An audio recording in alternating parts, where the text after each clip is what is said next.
Lady Cipher, please come on out. You're still careless as ever. Shouldn't you keep such a precious gift near your bosom? Since you know it's a gift for someone else, please give it back to me. Stop hiding among the people and letting the wind carry your voice. Now, since I know it's a gift, that just means I need to milk its worth. The children of the wind never stay for long in one place. Unless your offer is tempting enough to steal the wind. What say you? Name your price. I'll give you however much you want.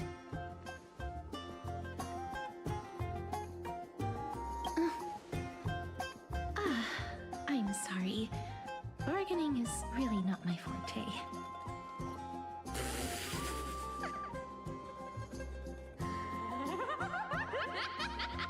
No wonder they call you Princess Homebody.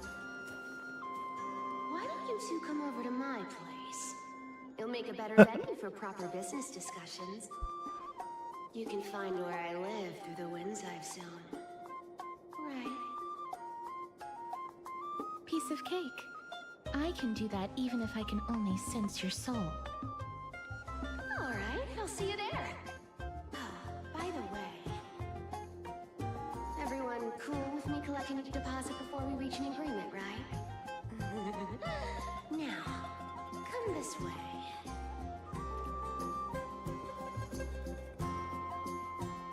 Where did my dew of divine blood go?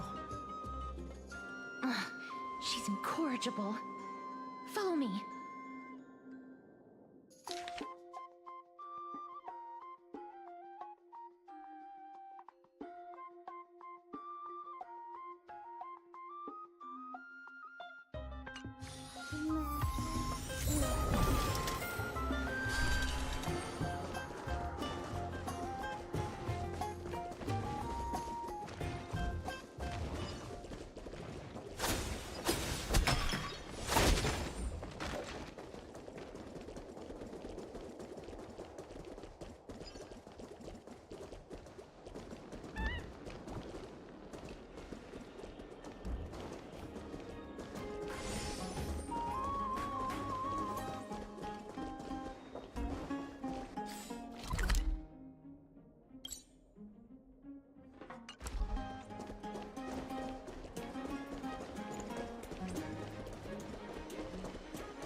Over here!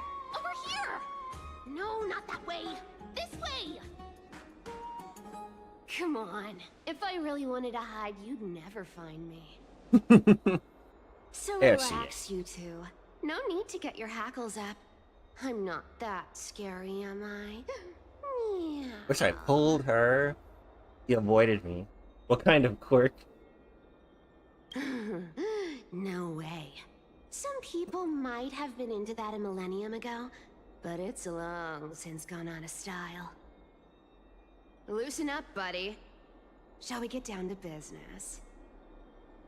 Give me the jewelry piece first, or everything's off the table. Yay, thanks for the sub. Materials are nothing to laugh. The workmanship is superb, as always. You're still skilled as ever, even after all this time. And you've put a lot of heart into this one. Mind your own business. Oh, come now. Don't be so upset. Ooh. Relax. Relax. Hang in there. Good luck. Look, isn't the view here just great? You can see what everyone is doing and where they're going, and they won't even know you're here. Now that we've broken the ice, let's get to the point. Everything I've said so far has been a joke. I'm inviting you two here for 3 things. A night. The seamstress found me and wants me to take you to Styxia to look for the Death Titan. 2. The Council of Elders also found me and wants me to make sure the core flame of Thanatos ends up in their hands. Gold Weaver, Control Freak, #1 beauty of Akama, Aglaya the Mom. How many more nicknames do you want to hear? And last but not least, I'm telling you that I'm not interested in doing either of those things. Don't go look for the Death Titan. The end.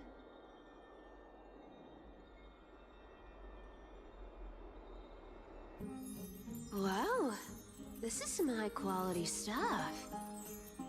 And this room is full of it. How much are these worth, Did you get all this through that Aranova gimmick?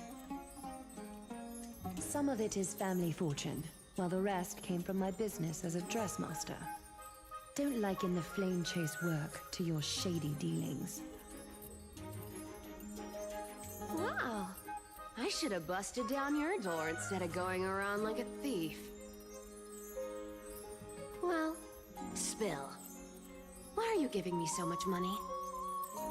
Payment for doing work. You're worth this much. Did you forget my stance to all this? I thought I made myself very clear. You wish to run away. Run away from your responsibilities, from the prophecy, and from your destiny. You shall walk with greed and die over petty change. I understand this prophecy weighs on you immensely. That is why I have never approached the demigod of trickery for running away. But I need you right now, so don't turn me down.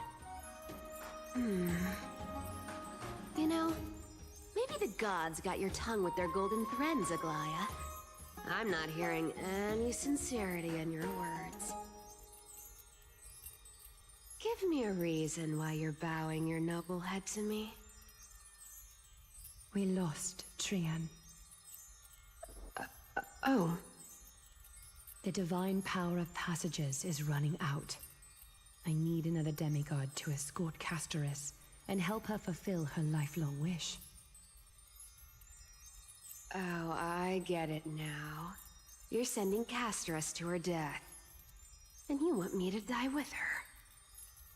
This is Castoris' own request. I have never seen her so determined. She brought this up herself? You're not pulling my leg. She's also made up her mind to leave her confused past behind. As will you, Cipher, when you finally make up your mind. Don't be so sure. Time is hard in the likes of you and I. But Castoris remains pure as driven snow. She can always turn back before the end, you know? Maybe she'll remember Trian's sacrifice. Maybe she'll remember the countless martyred Chrysos heirs. Maybe she'll remember you, with your one foot in the grave. I ain't as optimistic as you about what she'll want to do.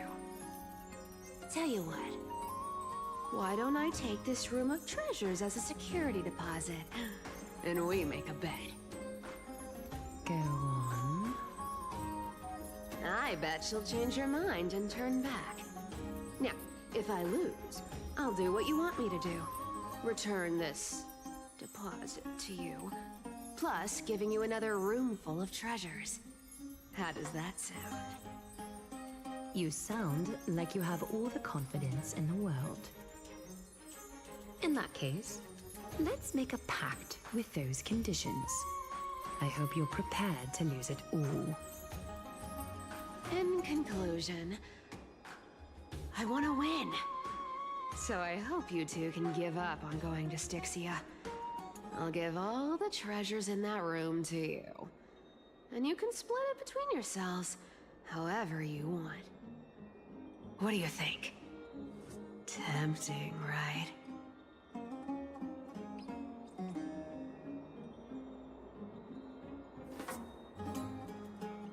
Oh, please! Dear great mystery, I'm not giving you broken seashells people use in the markets millennia ago. I'm giving you gold! Pure, solid gold. It's a hard currency. You know what that means, right? It's not about the value of the reward. If we don't find the Death Titan, his soul will...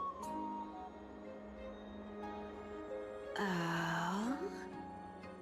I can't go into the details, but we have to go to Styxia. I really don't get how.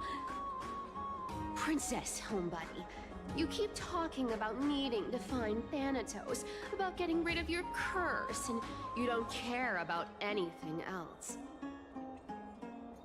But did you ever live for your own pleasure?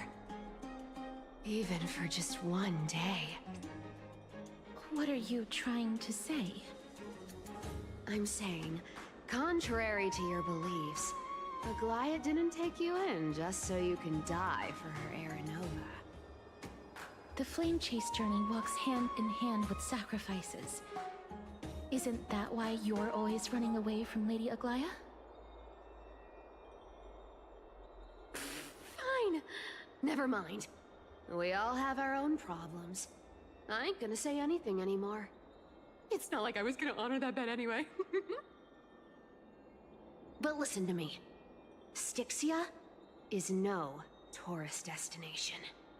Sure, the treasures buried in there are 10, no, 50 times richer than Aglaia's vault. Yet, I've never been there. And I never plan to. Because even a demigod can't be sure they can walk out of that place alive. And now I'm supposed to escort you to Styxia. Sure. Pay up.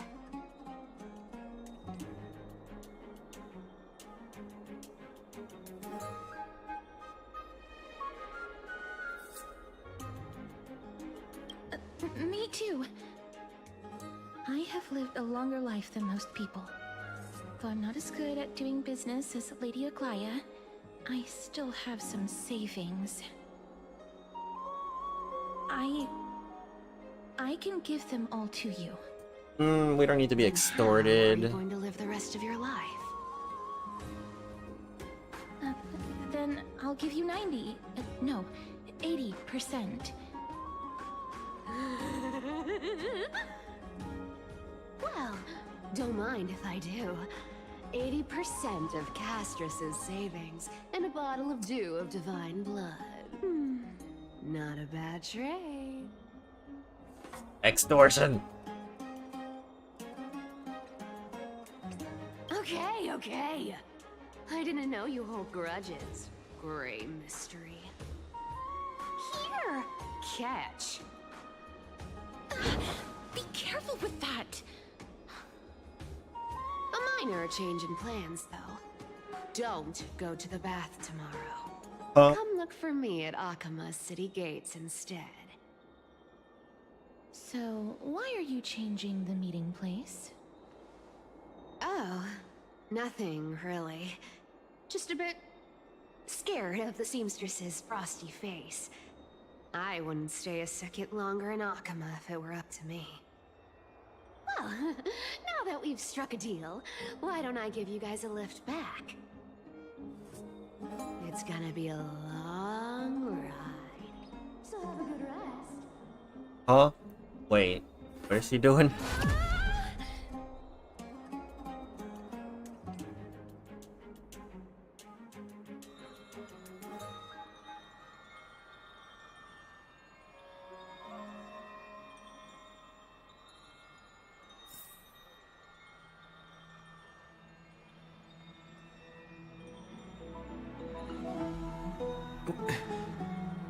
Where am I? Is this my room? How did I get back here? This is a coin? It was Cipher? Had she even tucked me in? Bruh. Never mind. It's getting late. I'd better get going.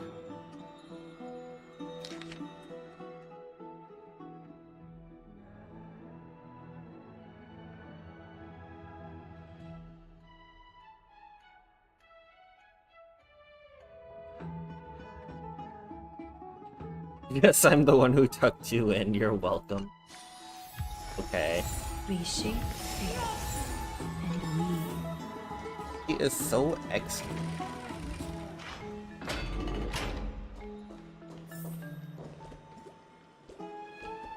No. I'd love to go in and take a look. He just, I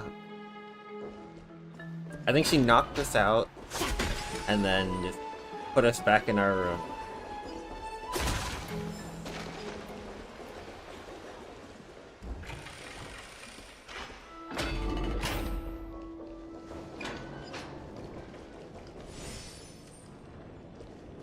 Come on.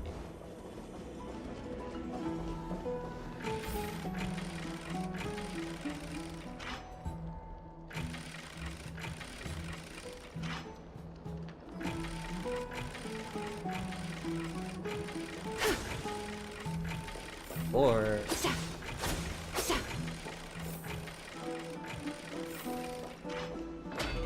okay, there we go.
Bright and sunny.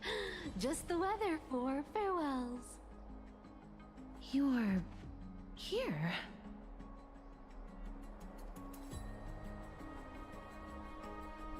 Totally. The trio team is the best set up to reach the finals. No need, I already told her. She's fine with it. You sure know how to put me in a spot, Casterus. I need to travel with you, but I can't touch you. What a bother. Sorry. Aw, I was just teasing. Don't take it to heart. Did you know that the legends say you have to put an obol into the mouth of the dead or over their eyes if you want them to successfully cross the River of Souls and enter the Netherrealm? That's the fairy fare for entering the Netherrealm. However, I honestly won't ask you to pay this time.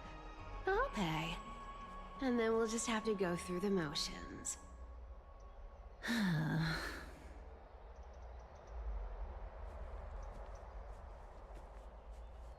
Hey, I'm just trying to make this journey feel more special, okay? Don't read too much into it. All right, pass me the coin. It's time to get the gods' powers going. A fleet-footed trip to the Netherrealm. Here we come. Oh, one last thing before we go. I gotta give you this piece of advice. Especially to you, Princess Homebody. You can't catch the wind by waiting. You only live once. So make the most of every moment you have. Get ready. Boy. Be steady. Hi, your turn. Don't be nervous. After all, it'll be gone in the blink of an eye.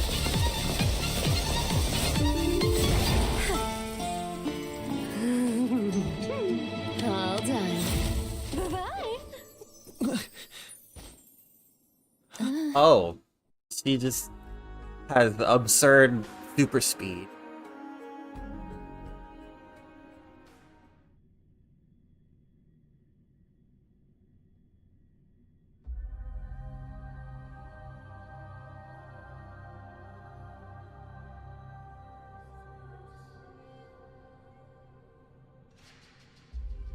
So that's how he tucked them in. Are you feeling all right?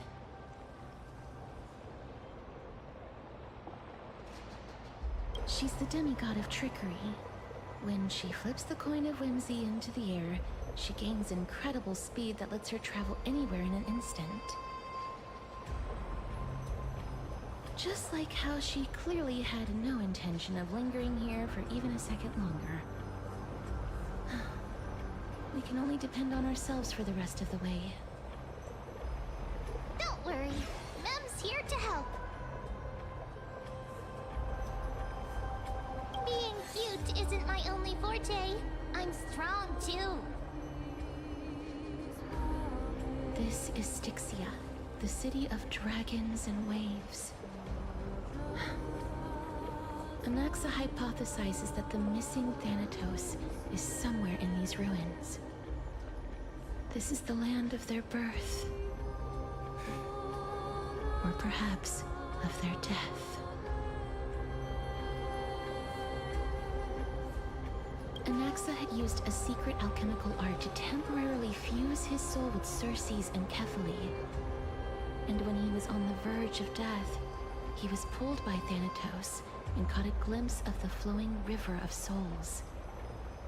This alchemy, considered a sacrilegious act, might actually make the souls of mortals and titans attract each other. Even though Thanatos has been missing for 1,000 years, and even their followers haven't been able to find them,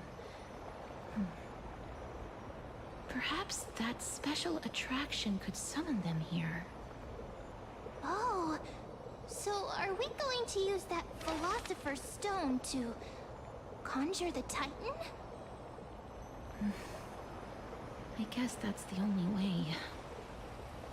The only leads we have now are the name of this city and the fairy tale about the dragon. Thanatos is even more mysterious than I am. Indeed. Even one as erudite as Anaxa could only point us to this place, and no further.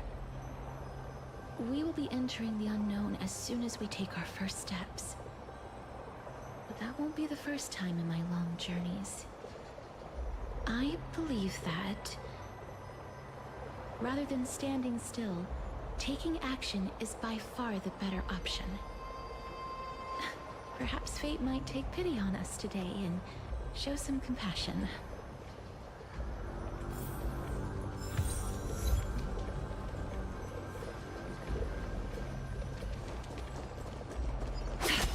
Go back whence you came. Go back.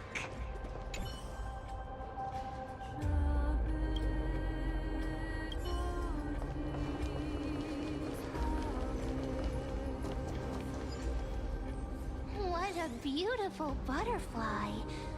Is it talking to us? This is a eulogistic butterfly. They are found in places where many have met their demise. In Idonia, some think of them as manifestations of Thanatos' benevolence. By turning the lingering obsessions of the deceased into these creatures, it is as if the Titan has made life into a specimen. Others think of them as Thanatos' messengers that guide the departed to the Netherrealm. The second theory sounds more believable. After all, the things they're saying are rather, direct. Perhaps. But the fact that we're able to hear their whispers proves that we're fast approaching the realm of the dead.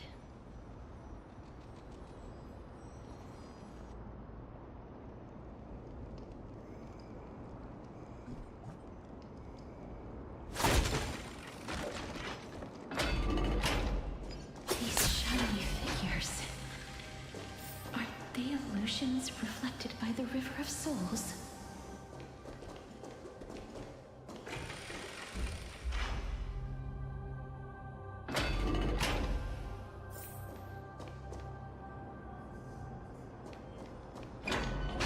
Do you want to buy any fish?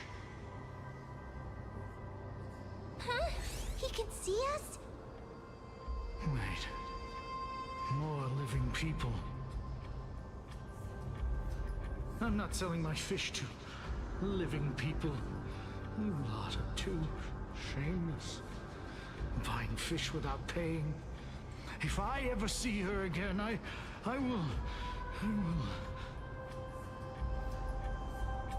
Could it be that you're all dead souls that never achieved rest?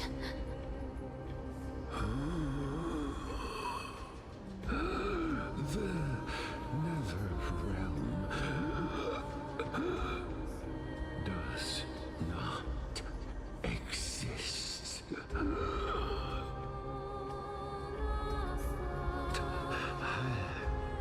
Titan rejects you.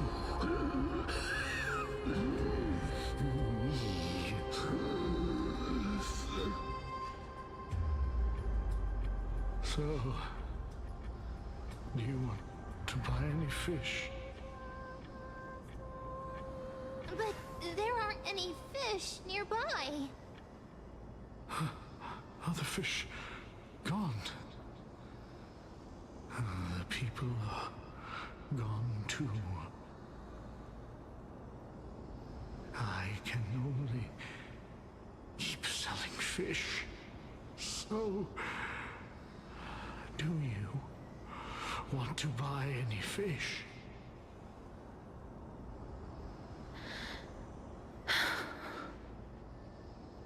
Apologies. I don't have much in the way of savings, but perhaps there's another way for me to release you from your suffering. Please relax.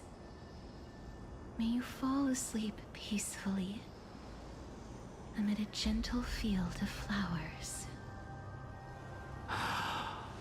This.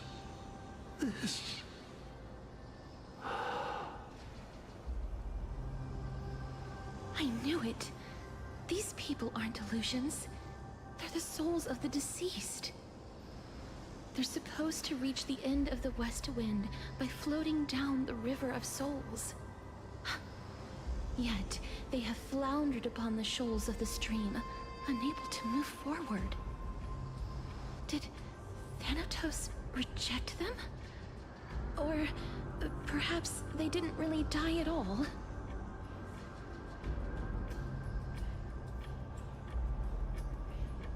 I have no idea.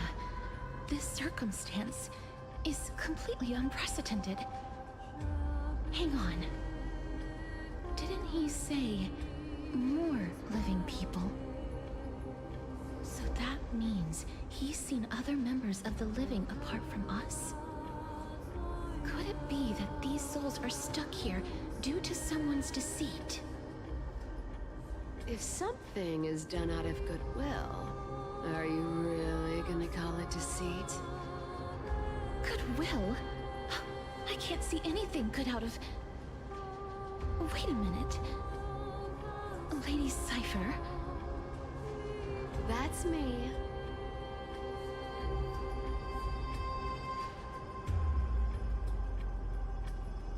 Could it be that you are the living being that those souls met? Ugh, I couldn't take their behavior anymore. So I stole some things here and made up some lies there. Just trying to give them something to look forward to, you know? It's because of vile living creatures like you that we're being misunderstood by all of them. What else am I supposed to do? You can see the mess this place is in. These poor souls are denied by the Netherrealm. So now they're stuck in a few brief moments of their life. Unable to move forward or back. Did you see those two blacksmiths on the way? They've been here for as long as the sun's been around, wailing over and over about casting a shield. Styxia is so freaky. Then why have you come back, Lady Cipher? Hey, I'm not here to aid your adventure. I hate water more than anything else in this world. Especially that stinky river of souls. But, I just discovered some stuff before I left. And I reckon you should know about it. It's about that boy who defied death. I found traces of him here. Lord Mighty? Oh, right! That's his name. Well, now you know. As for whether that info is actually useful, that's for you lot to figure out. So long, Princess Homebody. So long, Grey Mystery. Huh? She disappeared just like that? Lady Cipher has always been a free spirit. In any case, she has brought us some valuable information. If Lord Mighty is also somewhere along the river shoals right now, then he will certainly become our signpost. After all, he's different from those wandering souls. He will find his way, even in the realm of the dead.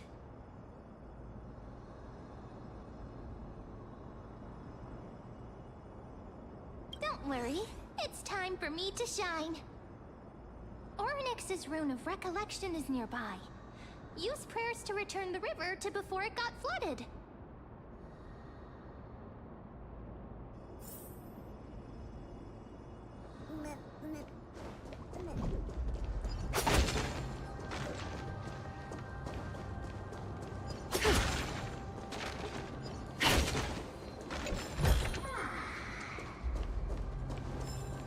Hey, over here!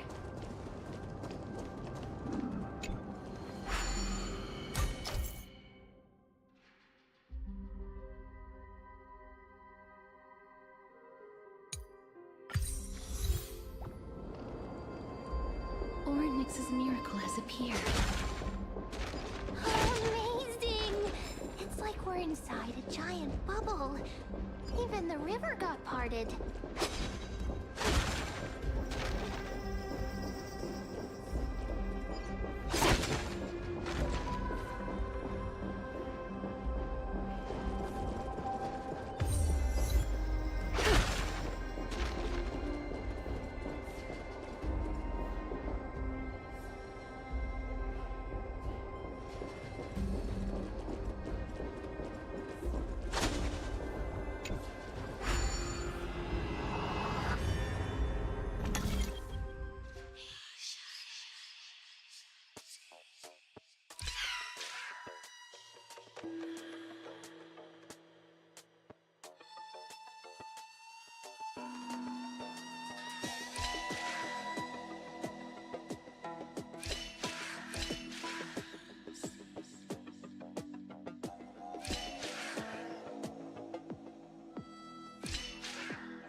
didn't exist back then?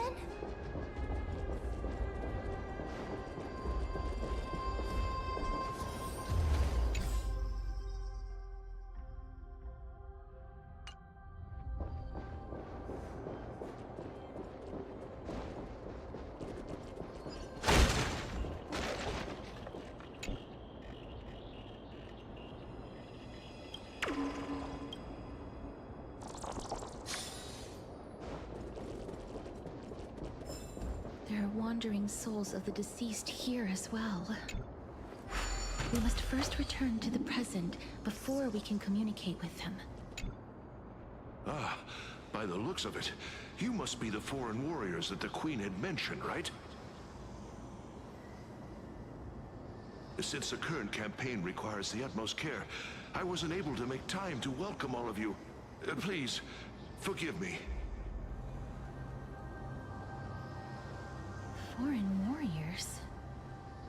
A priestess, a warrior, and a divine beast. You look identical to the blessed saviors that the Queen described.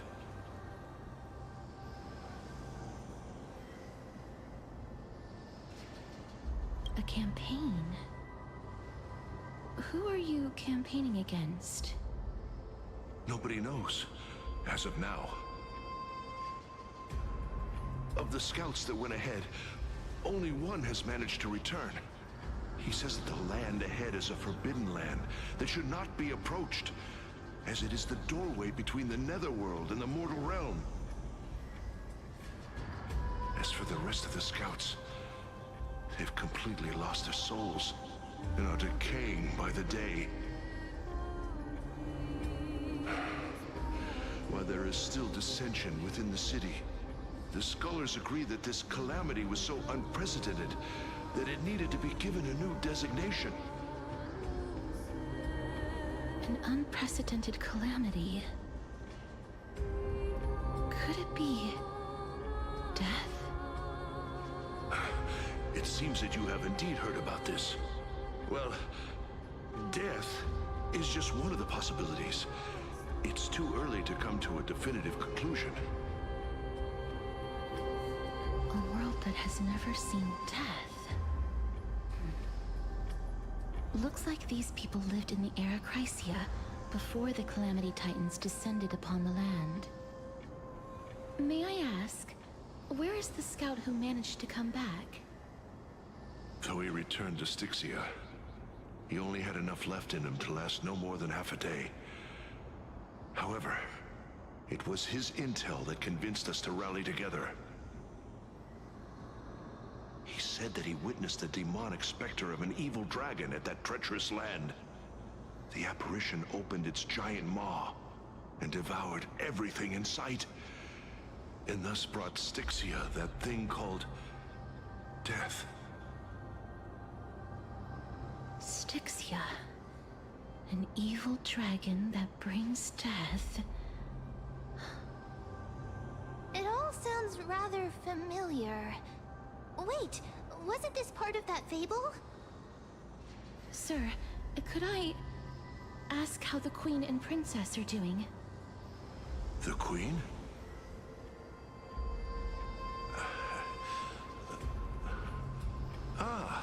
By the looks of it, you must be the foreign warriors that the Queen had mentioned, right?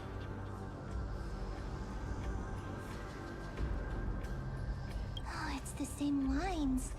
Looks like he's still trapped in the moments before his death. Leave it to me. Sir, the war ended long ago. Styxia no longer exists. Styxia is no more? This cannot stand! Newcomers, hurry up and go take your positions! Oh, looks like it's difficult for this gentleman to accept reality.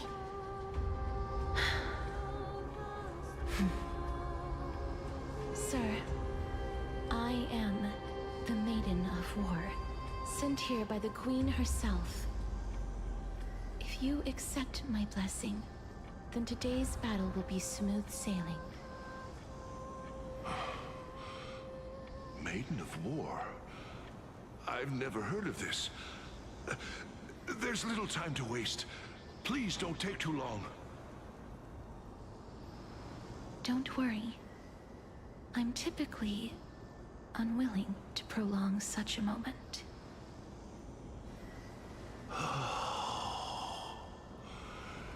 Is it over? Have we won?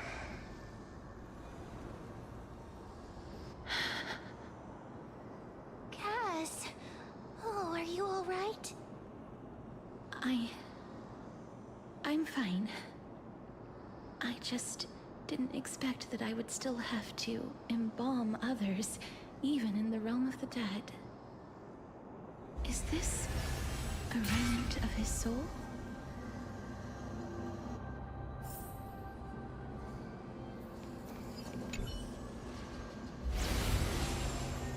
Well then, why should I place my trust in you? Holy maiden from afar. Wait, this is... I don't quite understand what you're trying to say. Since the prophecy has already pronounced your name as Chrysos heir of death, Akima ought to treat you as an esteemed guest. However, you seem to have no intentions of concealing your involvement with the Council of Elders, while most likely being aware of my issues against them. I cannot deny your claim. It was the Council that offered this room to me, and they had only one request. They want the curse of death to be completely subjugated to your will. I was agreeable to that request. But why? I am unable to rid myself of this innate curse. However, from this day onward, I shall use it according to your will. I will never make any superfluous moves on my own. I see.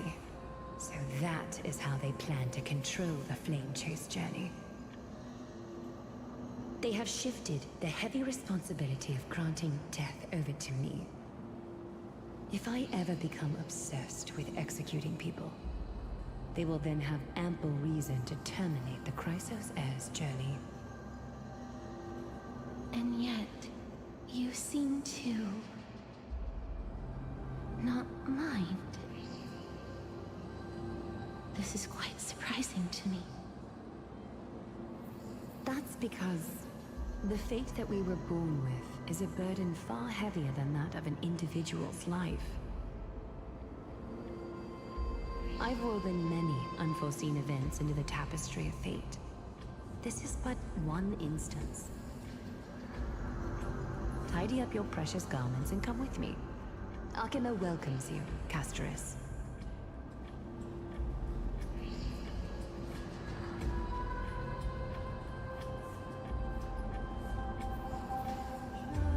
I didn't think we'd find vestiges of memory here.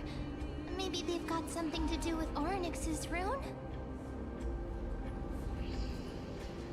Perhaps, but I do not need a reminder from them. This memory is one that I will never forget. I really want to repay her for that trust.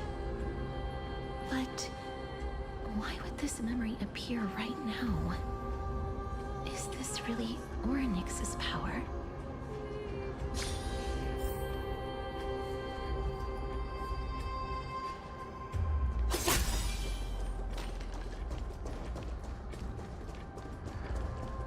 Could these dead monsters actually be... If Lady Cipher is to be believed, this could be the handiwork of Lord Mighty. He's still fighting against the Black Tide. Why are the Black Tide monsters here too? Can they swim in the River of Souls? Even Thanatos wouldn't be able to accept Black Tide monsters into their realm. These traces seem to suggest that anybody who trespasses upon death will pay a heavy price.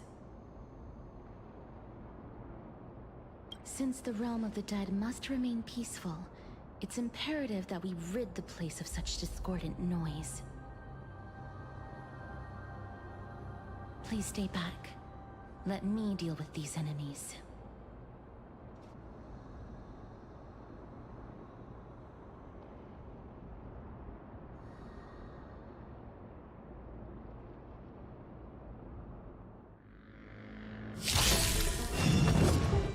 It's of no consequence.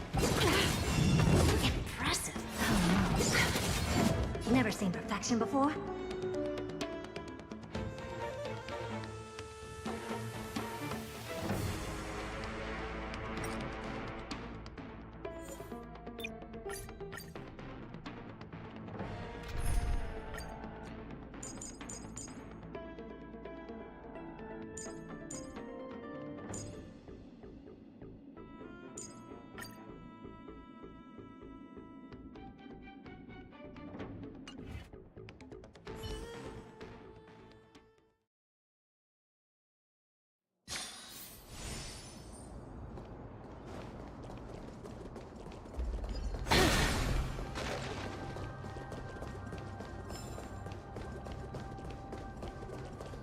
Could these dead monsters actually be... Why are the black...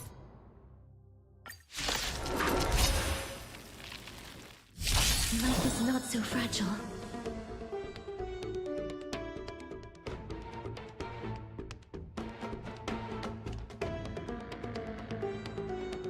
Look here. I'm okay.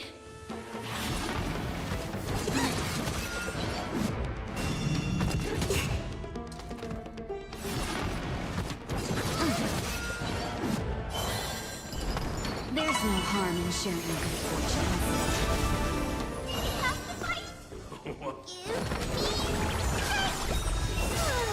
You like you. Whatever you want.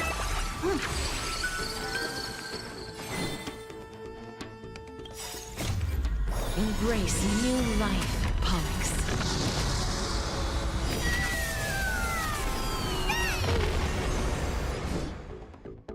Darkness follows me.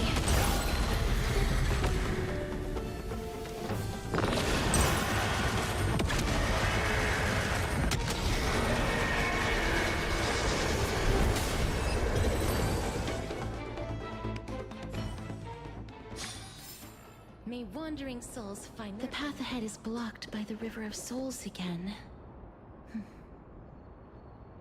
In that case, let's go back to the past. This miracle sure is handy. This is yet another aspect of a Titan's divine power.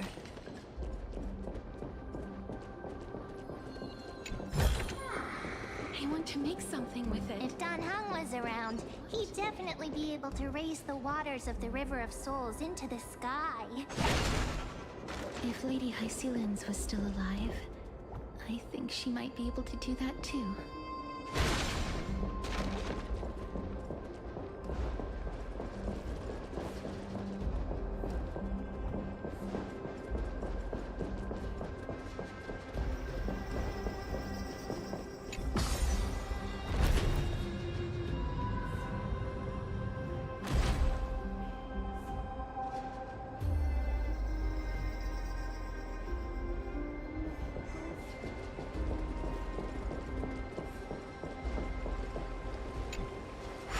You seem to be able to discern both the past and the future.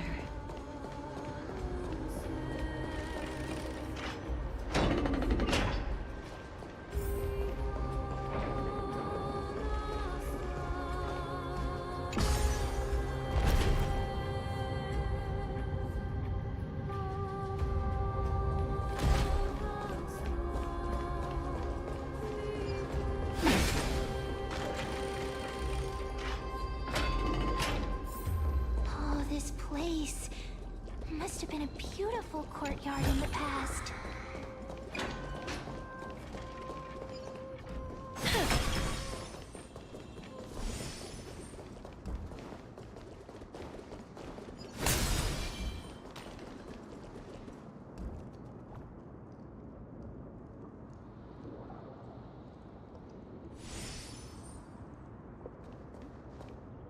Please excuse me.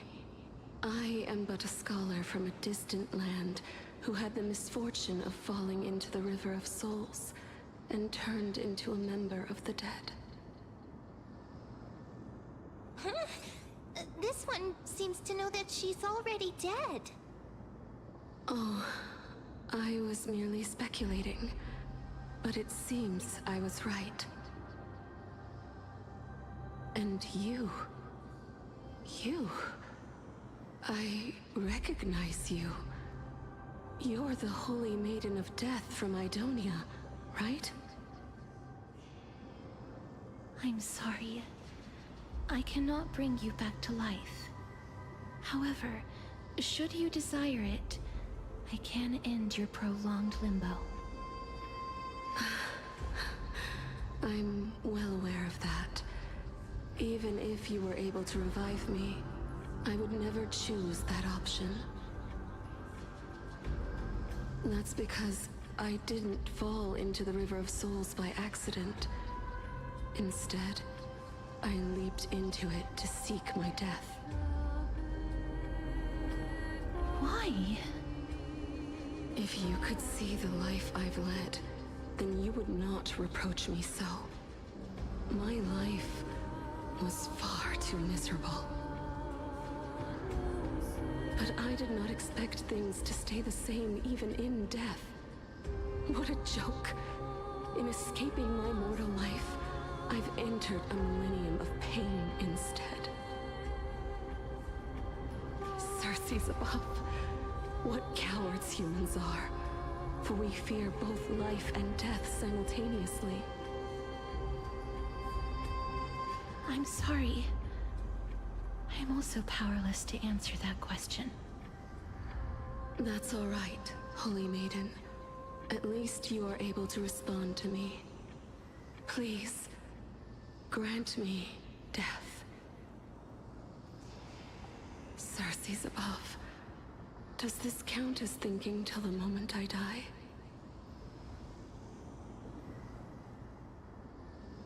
I have seen too many farewells. Her distress is quite commonplace. There are those who will end their lives over what seems to be the smallest of worries. For some people, this power that I possess is a blessing rather than a curse. But I never managed to convince myself of that. Cass, are you still trying to create a world without death? Yes, because when placed under time's vast scales, there is no worry in this world that cannot be solved.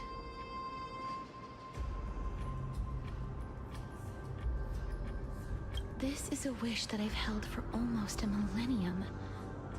My mind might have changed once upon a time if people managed to strike up a friendship with me. But I've never been more firm in my conviction. Now that I've learned about your near-death state, it is my duty to wipe death from the face of this world.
met before. There's no harm in sharing good fortune. Don't come any closer! Move aside, amateurs. Fiends or devils, I'll crush them all.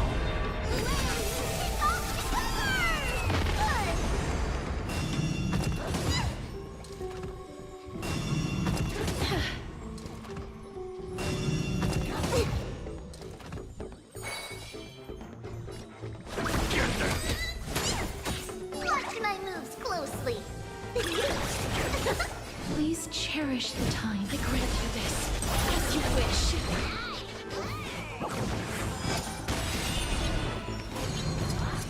That hurts a bit. Dreams of a past life are now all gone. Though life is as a speck of dust, it dances still in grace.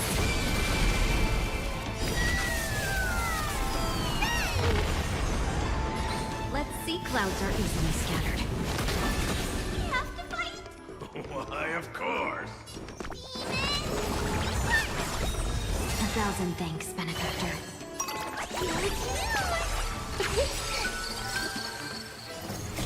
Embrace new life, Pollux.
Wow. This place is so spacious. Is this the kingdom's vault? That's fine and all, but we need to lay down some rules. We're not gonna return to the past to steal things. Do we need to enter that doorway to climb even higher? There seems to be a person. Oh, more like a soul guarding it. But how should we get up there?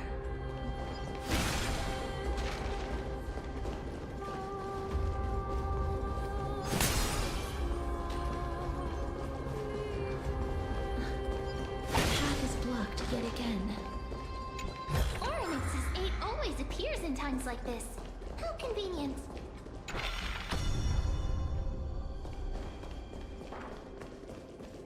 Whoa, there's even a platform lift over there.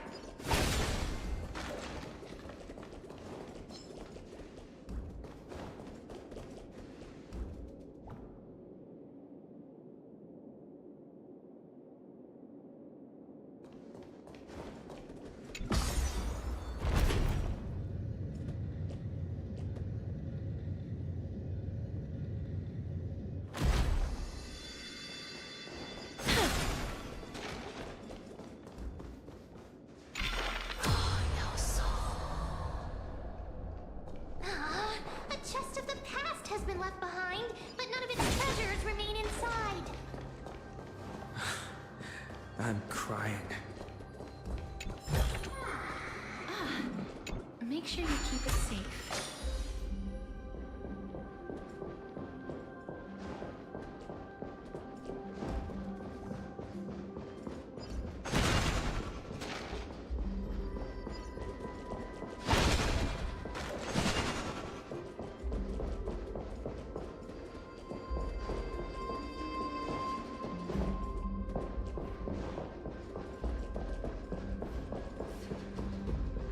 Wait, what if the miracles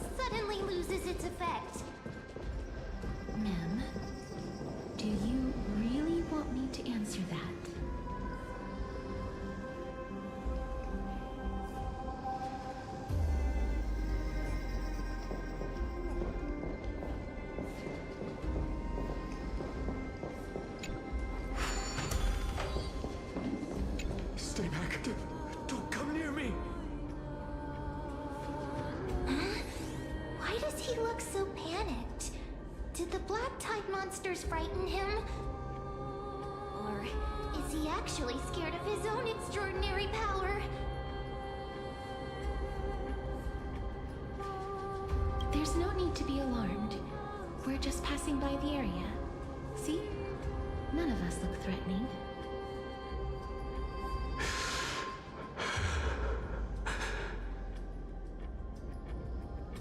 You have a point. Although... while this might once have been the royal vault, it's since been plundered empty. So please, go away right this instant. You've misunderstood us. We simply heard your shouts as we were passing by, then decided to come over to find out what happened. My goodness. Did I really yell out loud? How rude of me. I'm sorry to have bothered you. I merely saw a warrior. While that spirit didn't harm me, his blows really packed a hefty punch. A warrior? Could it be... Wait a minute. You seem to be quite different from him. Are you actually alive? How can you walk around here while alive?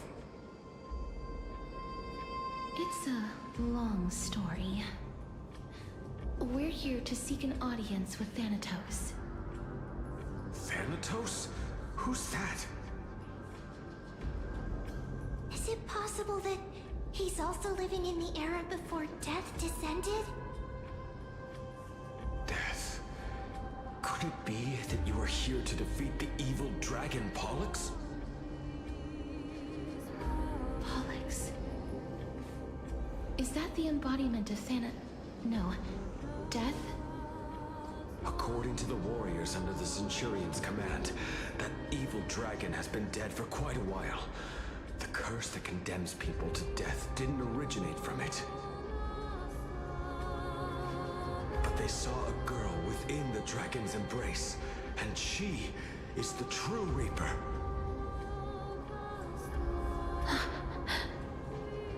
Pray tell, where is that girl right now?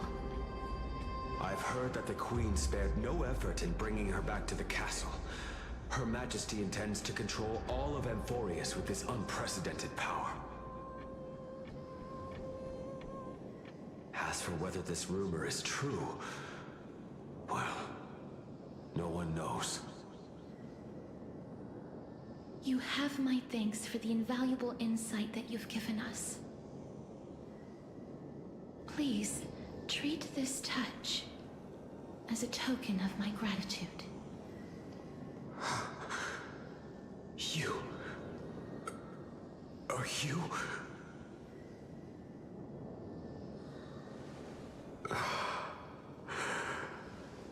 Thank you. This is his.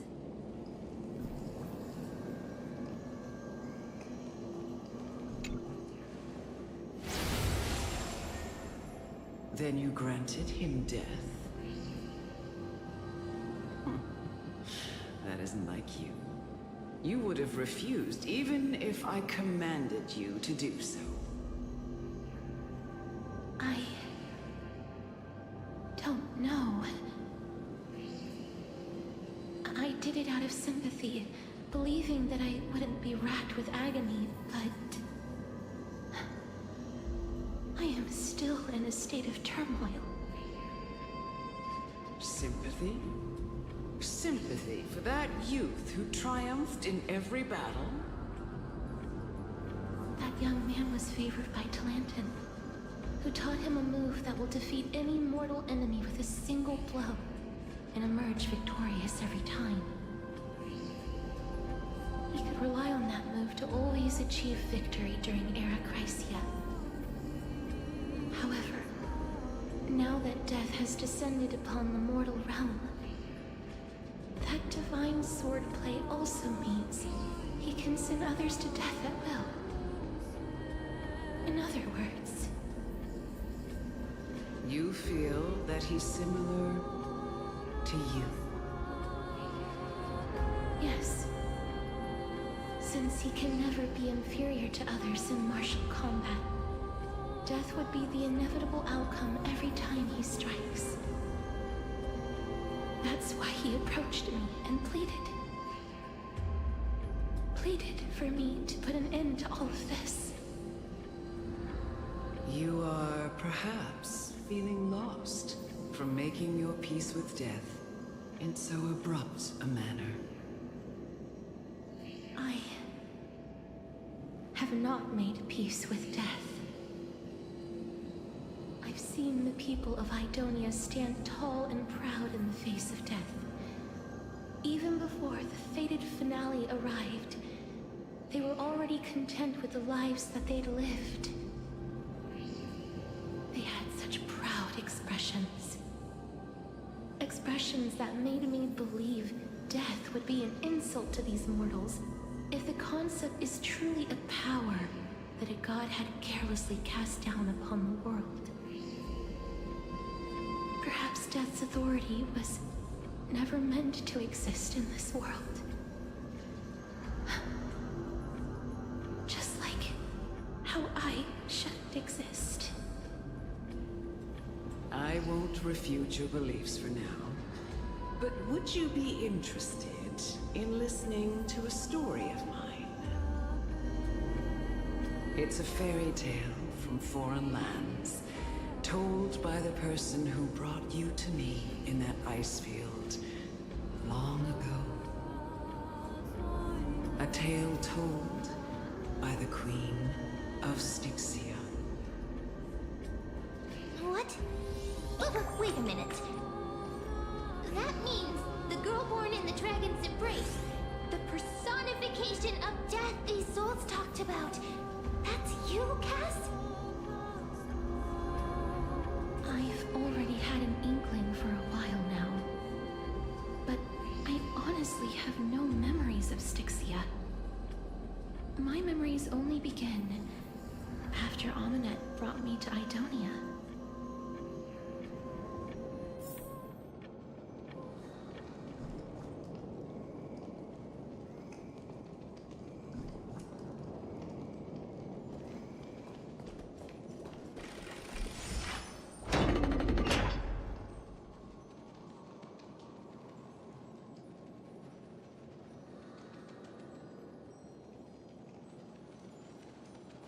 Don't look back. Keep moving forward. Always. It's yet another eulogistic butterfly. Are we getting closer to the Netherrealm?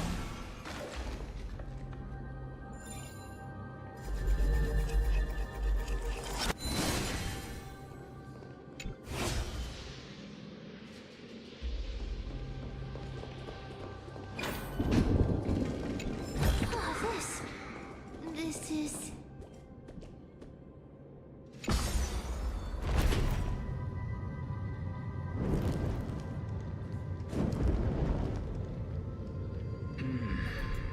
Living ones?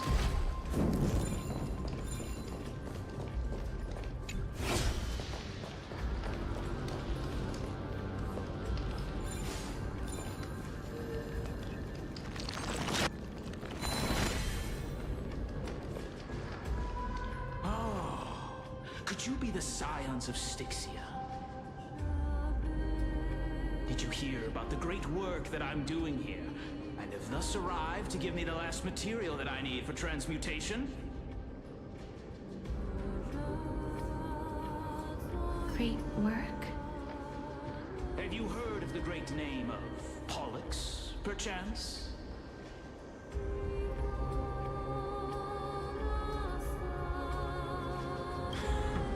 You have? Then that's good.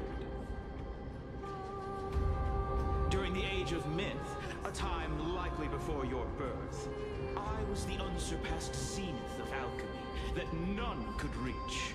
On the shoals of the River of Souls, I shall make Pollux soar again and bring death back to the world. But Didn't that dragon already bring death to the world? Oh, looks like you don't know the whole picture. Well, it's true that the missing girl can grant death to mortals. Pollux, the one who delivered her onto this world, makes it so that humankind cannot die.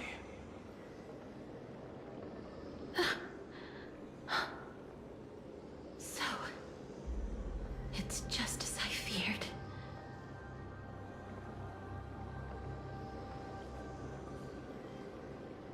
This is my guess. The deceased are supposed to drift down the River of Souls until they reach the end of the West Winds. But this River of Souls was blocked by Pollux's fall. That's right. That's why it's imperative that I bring the dragon back to the mortal realm and make it soar the skies again. I have long since prepared my alchemical matrix in the tower. Although, I am still missing the most crucial material of all. That final ingredient, the final sacrifice, is none other than the girl who lives out her days with death. Huh? What's going on? You didn't touch him, did you? I know that I am no longer capable of carrying out that task. Take this, all of you, and please fulfill that great undertaking on my behalf. This... We had been inebriated in Felusa's feast too long before we began to seek divine bestowed death, so that we could be freed from the whims of fate.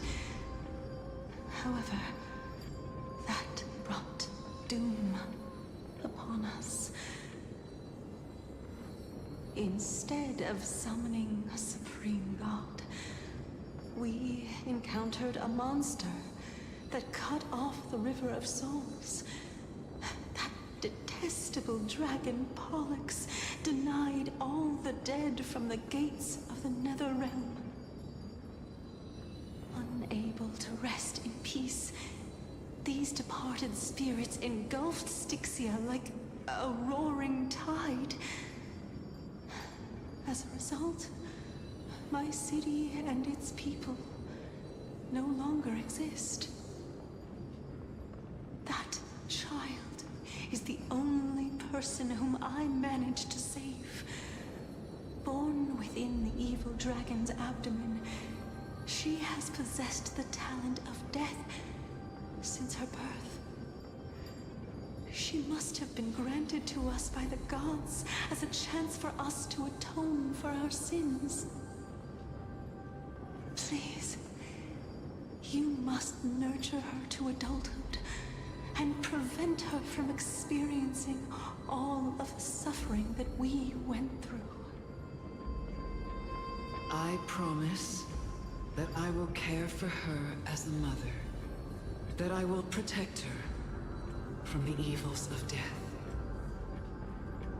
By Fagusa above, thank you for your kindness. As her mother, please bless this child with a name before I am swept away by the River of Souls.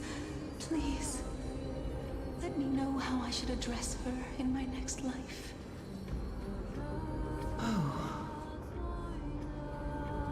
Like how a transient raven butterfly, a fleeting papilio castor, perches on the twig of death. Castorus. That shall be her name. That's where my name comes from? The sound's back. What is making that ruckus?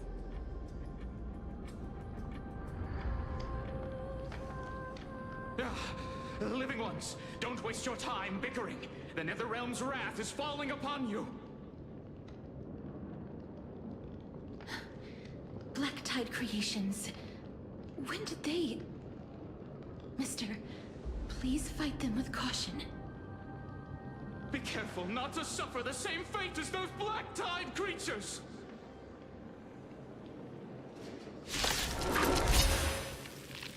Everyone, hide behind me! It's coming!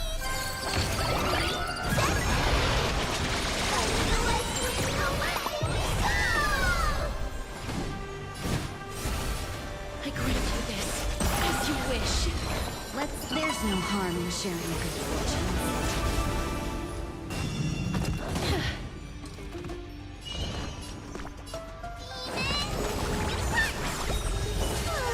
We like you.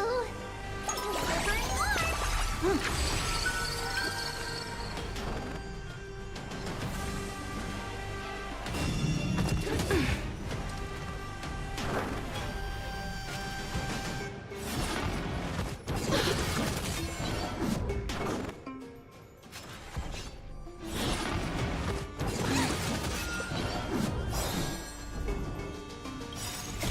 Embrace new life, Pollux.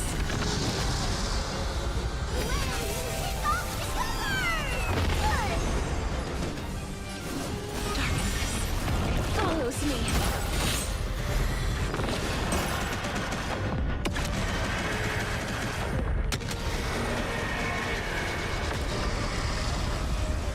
There's so many of them. And who are we holding up?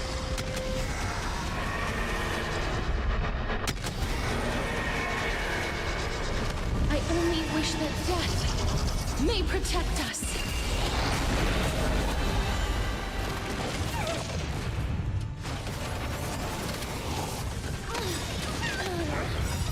Don't come any closer! Move aside, amateurs! Fiends or devils! I'll crush them all!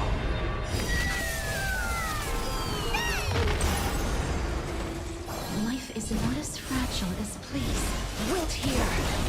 Is it coming?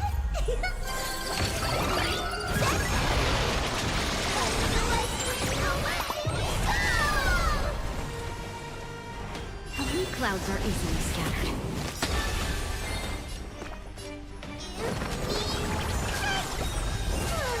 We like you. Dreams of a past life. Though life is as a speck of dust, it dances still in grace.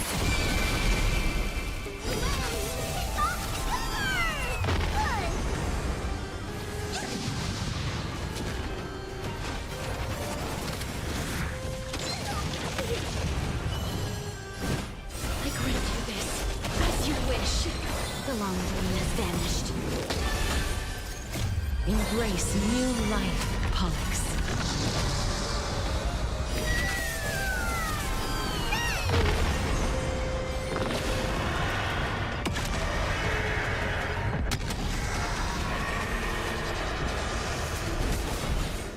Maybe I can do this. A thousand thanks, benefactor. Underestimating us will cost you. Dead souls, return to dust.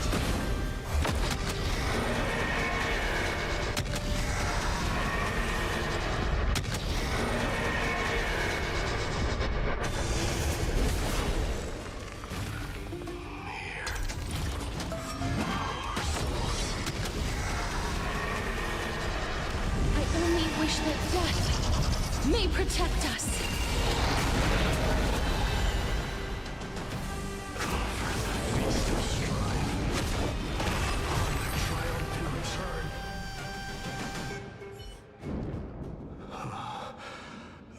You? Lord Mighty?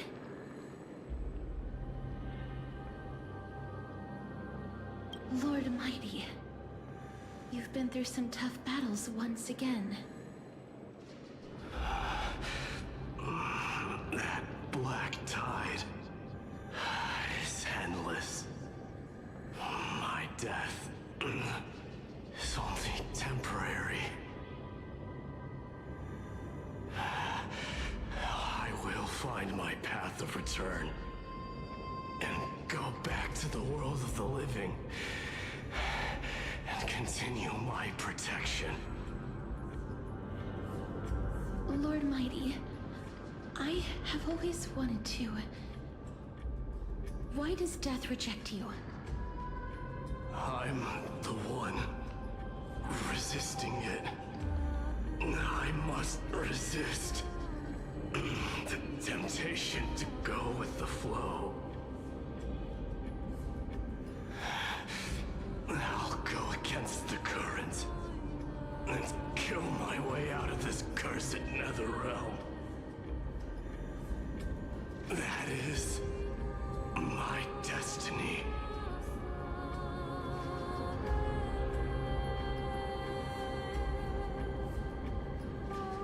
It seems like he's completely focused on resisting the temptation of the dead's whispers. He's working hard every minute to deny death. It seems his battlefield is not limited to the world of the living. Lord Mighty, are you willing to travel with us?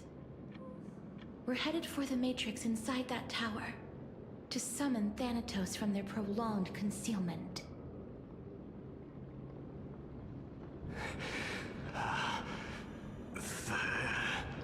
Thanatos.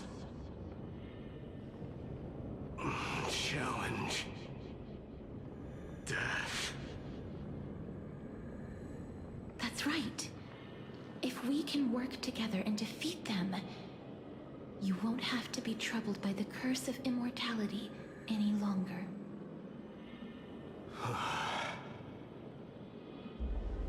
Let's go together, Castorus. Let the person who has brushed against death countless times guide your way. Cass, are you sure you want to do this? The alchemist said he wanted you to be a sacrifice. I'm not afraid. There's no reason for us to turn back anymore. Rather than standing still, taking action is by far the better option. Perhaps fate might take pity on us today and show some compassion.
Make sure you keep it safe.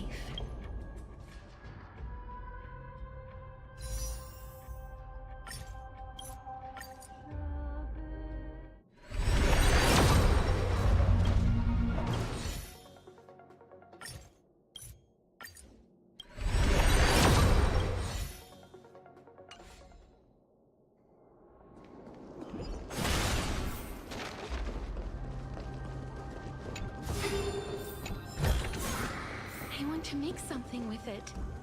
But what to make?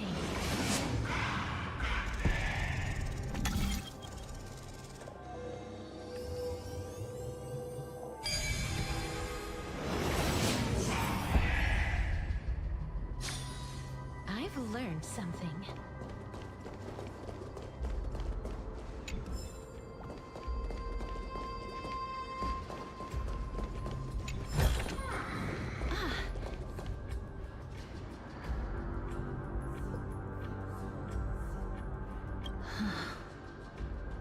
This is going to be difficult.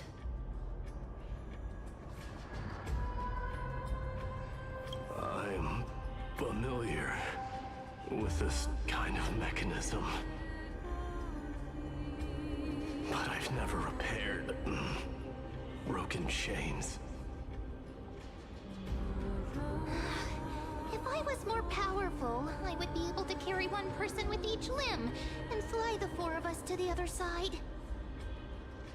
The Rune of Recollection is here, but I can't find a miracle orb anywhere. So weird. Oh, could it be in that collapsed tower in the distance? It's still up to me to step up in a crisis. Wait here. I'll go check things out.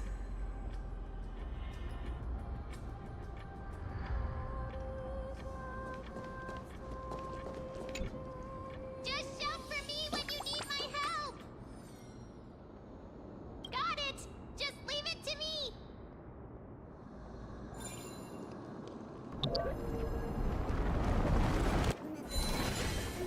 Mem did it. The pink squirrel is very smart. The miracle's range is limited. Please come a little closer.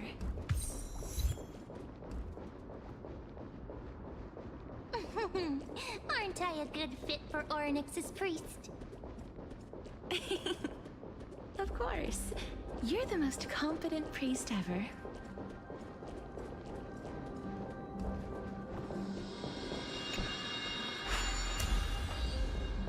The alchemical matrix should be behind this door.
Trian?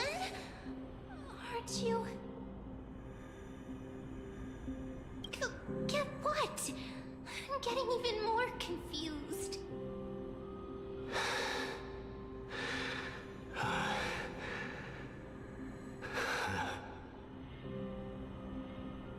This is the first time I've encountered a deceased friend while going upstream in the River of Souls. It really works like this.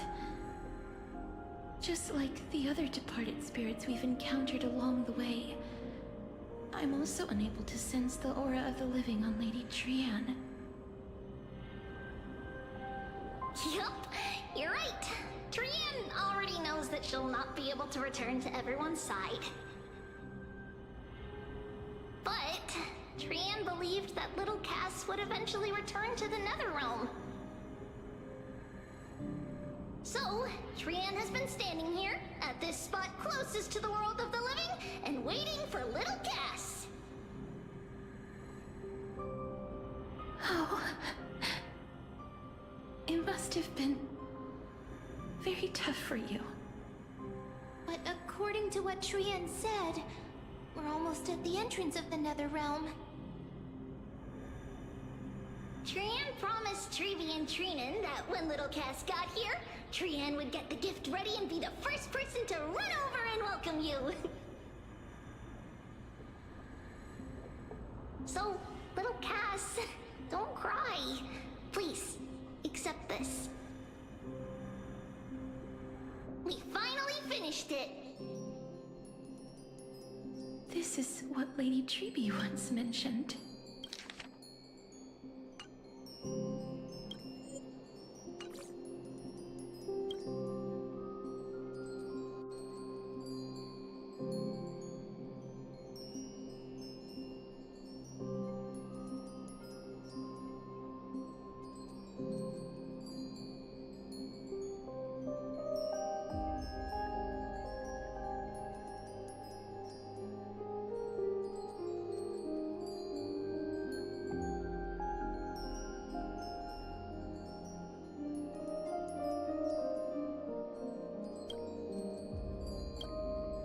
Gift for me that you didn't manage to finish.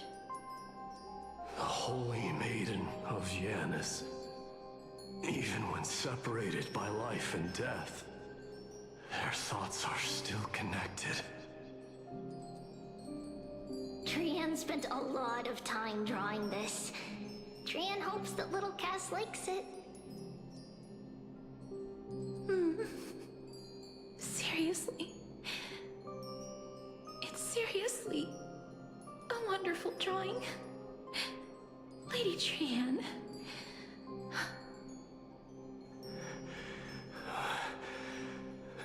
This is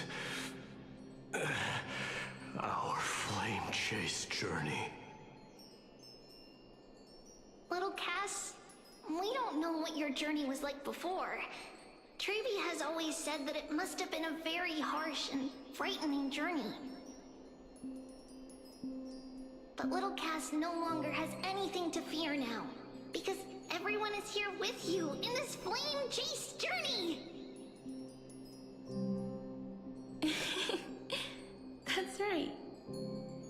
Only now, when I see Lady Trian's gift, do I realize that I've already obtained so many things I would never have dared to dream of since I embarked on the flame chase journey.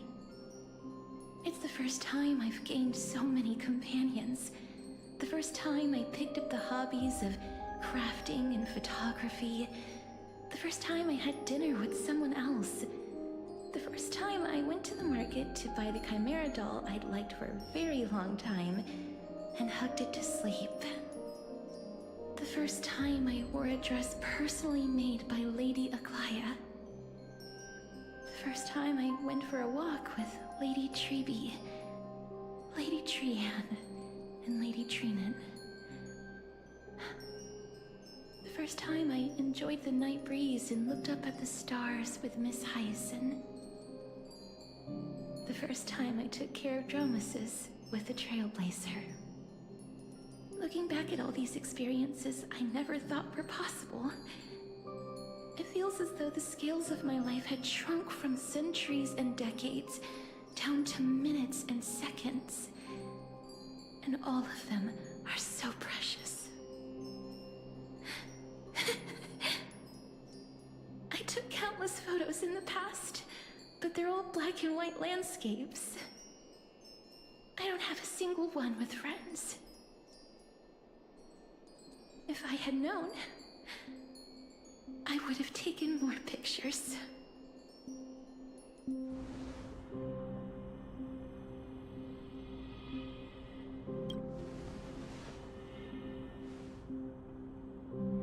Trian says yes! Trian likes little Cass and would love to take a picture with little Cass. Sadly, being departed souls, our images cannot be captured in the world of the living.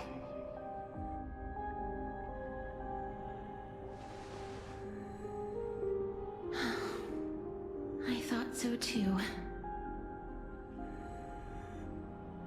What? Are we seriously going to leave any room for regret?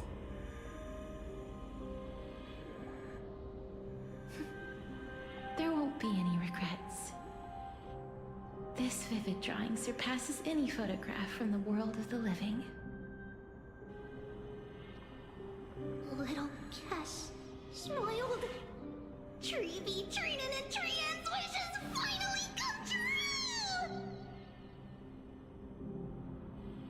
I remember you once said that fate is not the flowers that bloom at the end of the road, but where people tread beyond the gate. Now, the path that belongs to me is about to reach the end. Thank you for bringing me the final key. Key? Little Cass, why are you talking in riddles all of a sudden? I have a feeling that soon, this gift of yours will become the key to saving Mister's life. Wow, that's amazing! Then keep smiling and carry on bravely! Little Cass, Little Gray, everyone, see you tomorrow!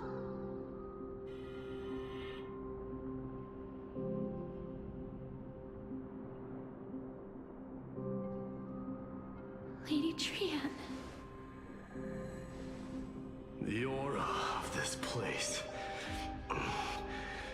We have indeed reached the end of the stream of souls. If I go any further, I might lose myself. I must leave now, for the black tide still wreaks havoc in the realm of the living.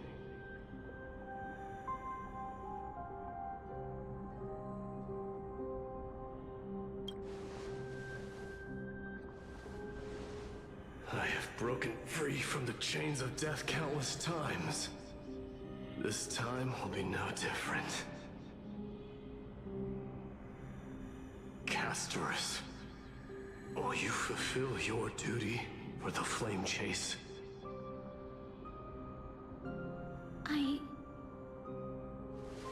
I have yet to make my decision, Lord Mighty.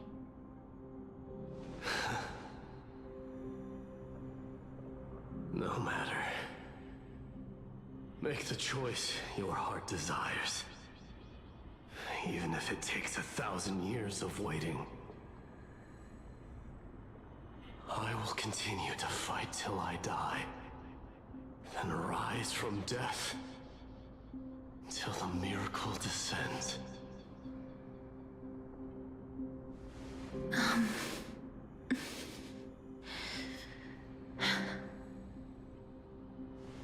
There is one more thing you should know, Lord Mighty. What is it? Professor Anaxa may have deduced the principles behind the Era Nova. You and I may be reincarnated as strife and death in the next cycle, becoming calamities wreaking havoc upon the world. I see.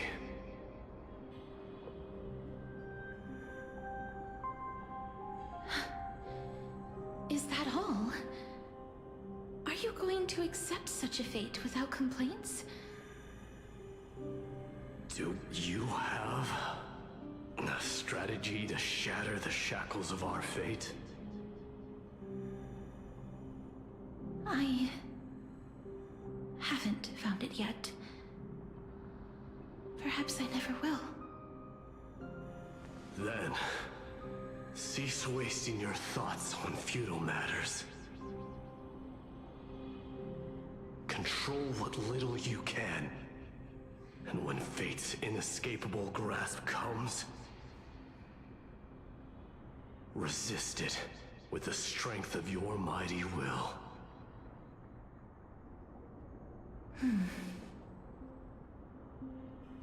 Thank you, Lord Mighty.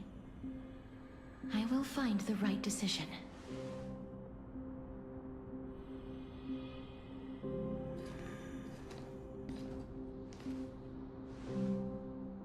In the name of strife, may you meet a fitting end. This must be the alchemical matrix the spirit mentioned. Let's see. We need to insert Aquila's sky, Giorios' earth, Kefali's fire, Fagusa's ocean, and Nestia's love. It seems our sweet Princess Homebody has made up her mind. In that case, seamstress, I suppose I no longer need to deliver your message. My time is rather precious after all. Whether you wish to break free from death or not, please, follow your heart.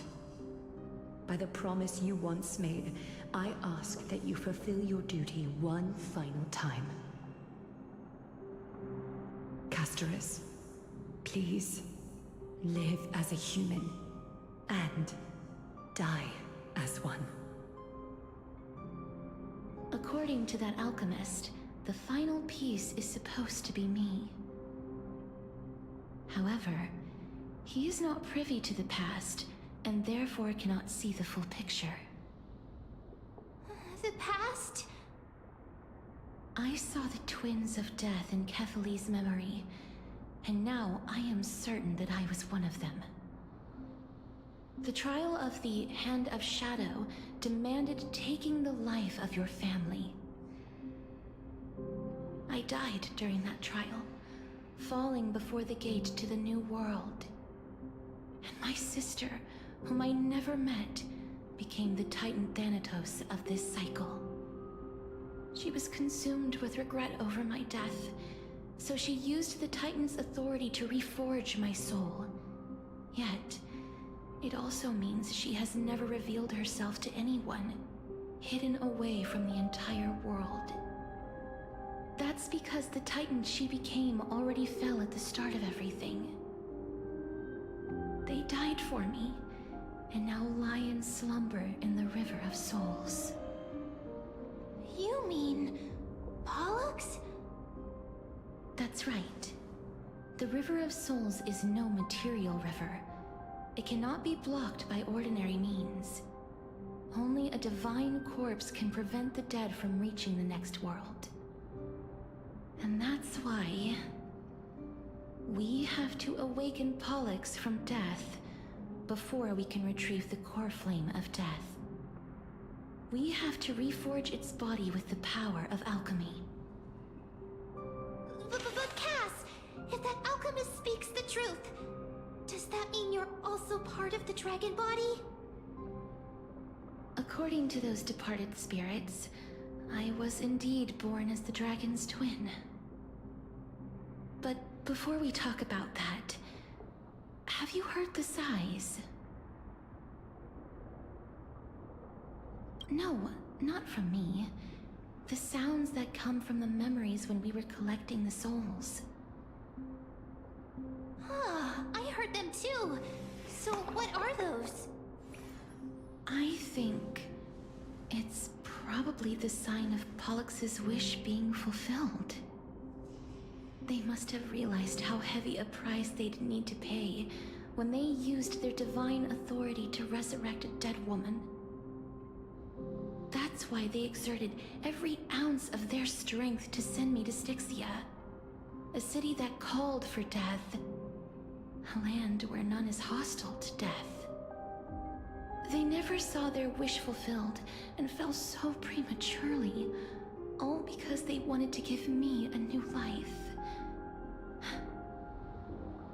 Pollux must really want to know how their sister has been after giving their all to save her. That wish is the reason Pollux's soul still lingers in the mortal realm even after their fall, quietly watching and documenting every detail of their sister's life. So instead of picking up objects on the way here, we were instead showing things to a strand of yearning that lingers here. Now, we must weave these yearnings together and restore them into Pollux's complete soul. but all of this is just a hypothesis, right? What if we go through with the ritual and it turns out totally different? That's fine. As Professor Anaxa often reminds us, such is the nature of alchemy. The true outcome can only be known once the process is complete. This is why alchemy is also known as the miracle of creation.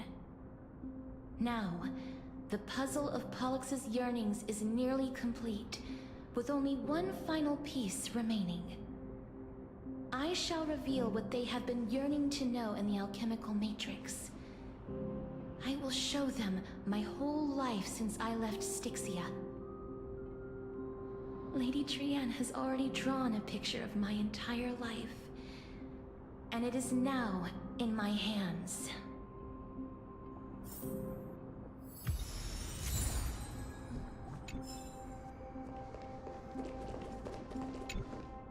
Then, let the ritual begin.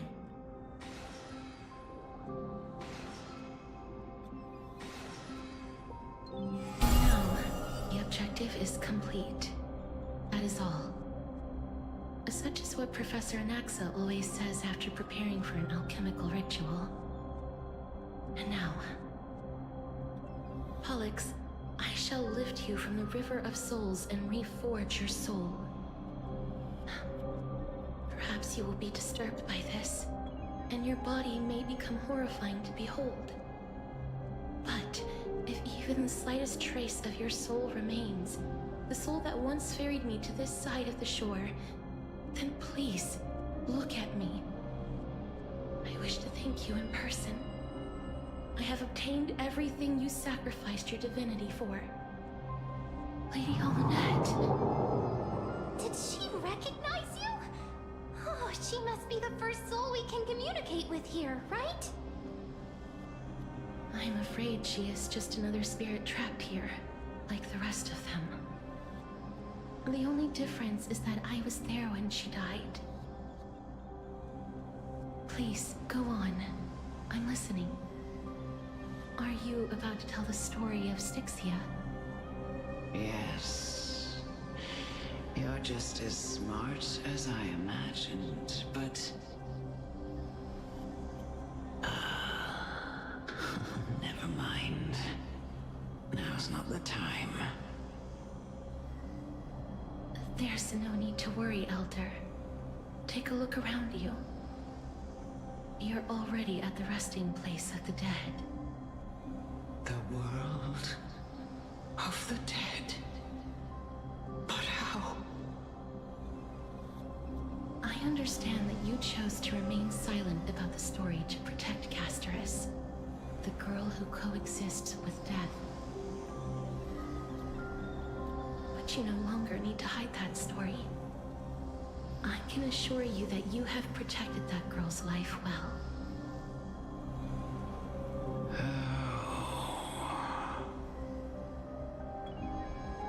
Well, in that case, let me begin.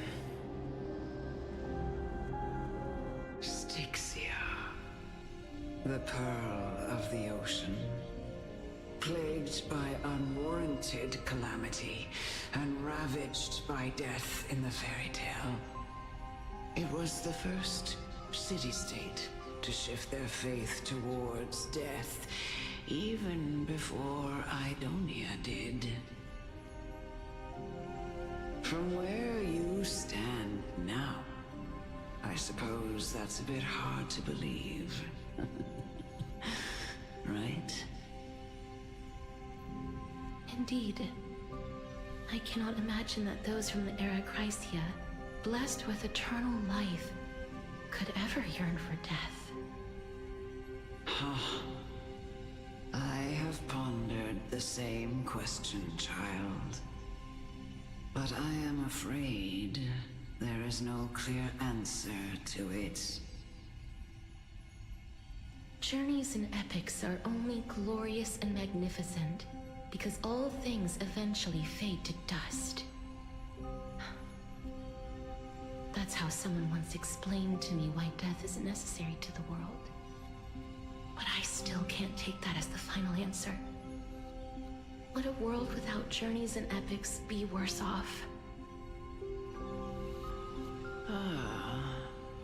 I take it the one who spoke this line was a general, or perhaps a warrior. I, however, did find some inspiration in these words. Would you like to hear my thoughts, Castoris? Please enlighten me, Lady Amunet.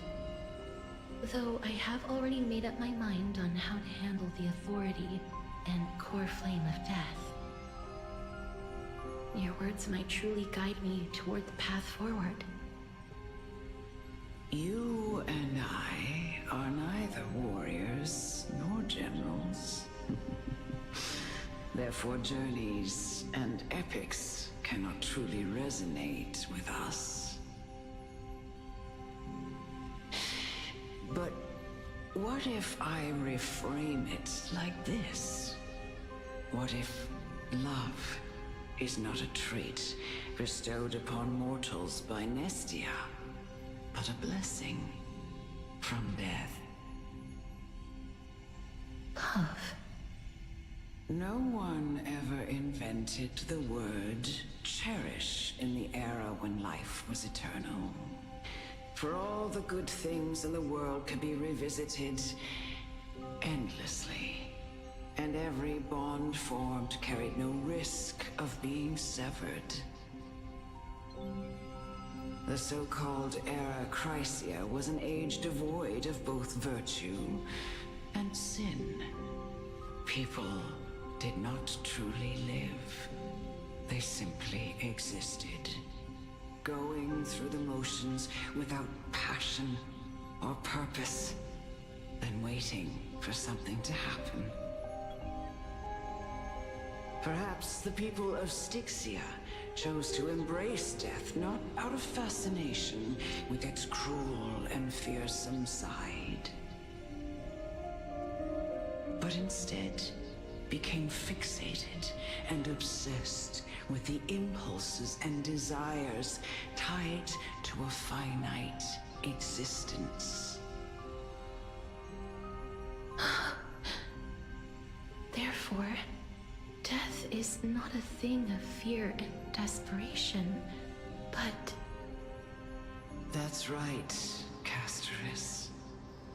It is the reason we shed tears when parting ways, and also the original spark that ignited the passion of mortals.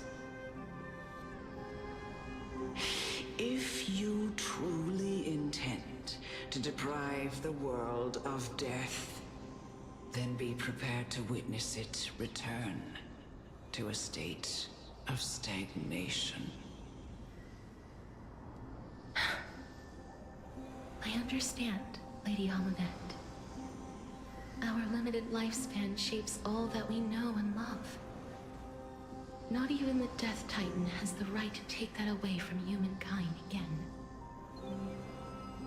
Nestia's love was the chrysalis of Gold's first blessing, but it most likely wasn't understood by mankind. We only learned to interpret this wonderful gift after Thanatos' arrival. If the world was bereft of death, then the Queen of Styxia wouldn't have played midwife in delivering me into this world. You wouldn't have welcomed me into Itonia, and Aglaia would never have invited me to join the Flame Chase journey. None of these stories would ever have happened, and I would never have lived, let alone found happiness. Thank you, Mother. I will use all the love I've experienced in this long life to complete the final miracle.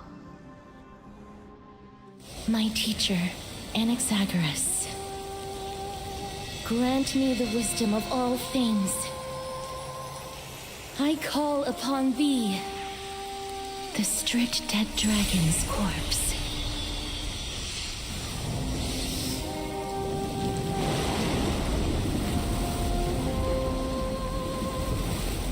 Rises from the earth, falls from the sky. As above, so below. This is the greatest power of all powers, unstoppable in this world.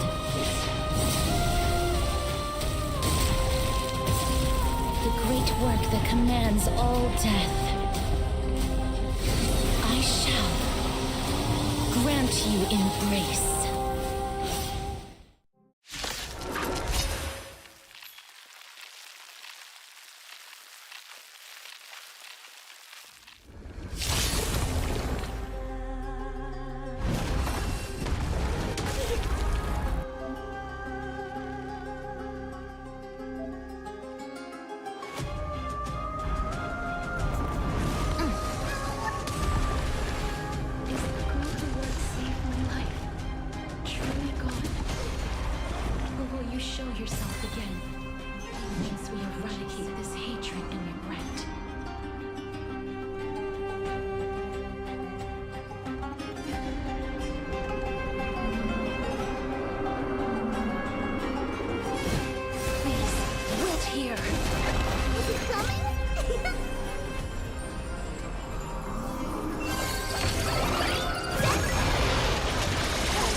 Embrace new life, Pollux.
dances still in grace.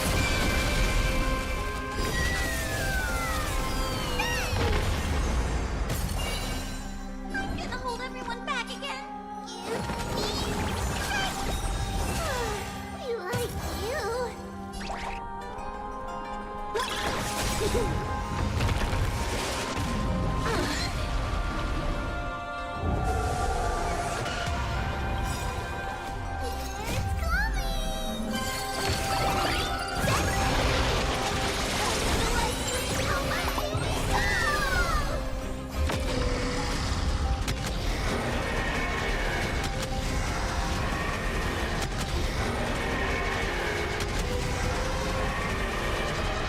I only wish that death may protect us.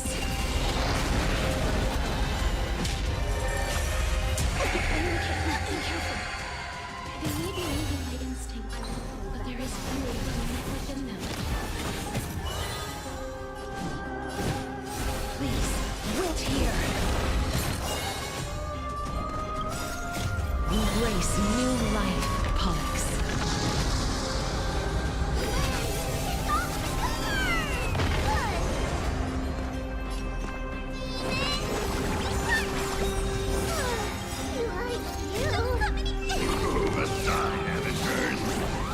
Fades or death, I'll crush them all!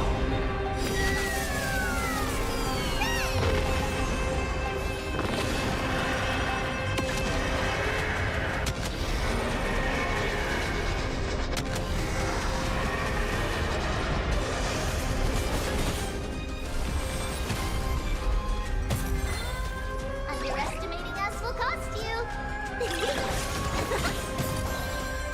Have we met before?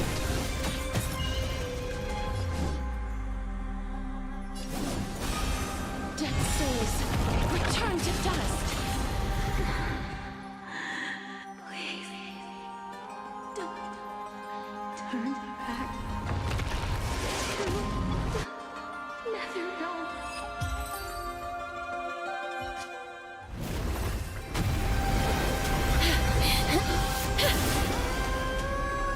Oh, death. Sleep in peace.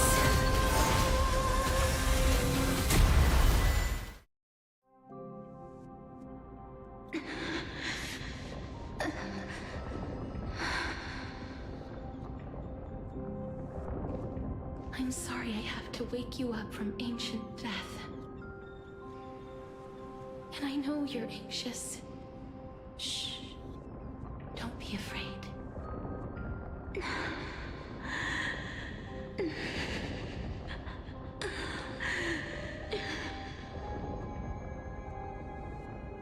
Do you remember me? I'm the girl you once carried across the Sea of Souls. I'm sorry I wasn't able to remember you, but with the help of many people, I was finally able to pick up these broken fragments of my past. I'm back, Pollux.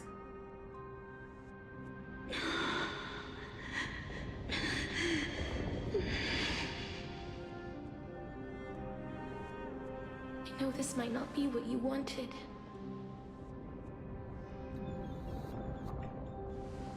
But I have to do this.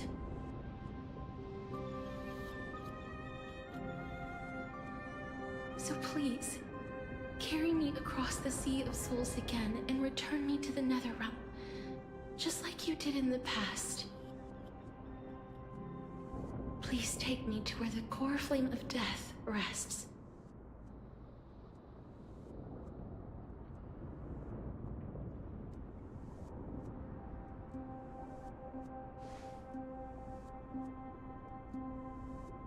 I'll be going now.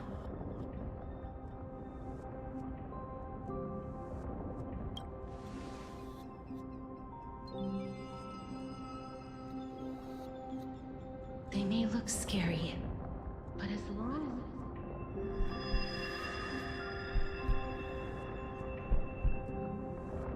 What's happening?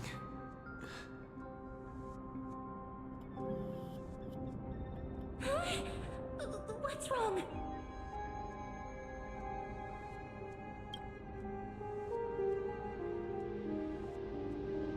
Are you... What's wrong with him? His time is almost up. If I don't go now, I'm afraid his soul will return to Thanatos' embrace before me. What? Oh no! Is there anything we can do? Don't worry.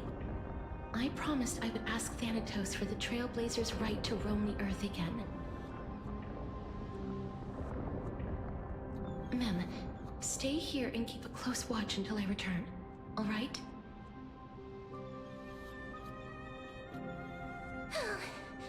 Alright. I'm the best at taking care of others. Go on, Cass. Make sure not to leave yourself with any regrets.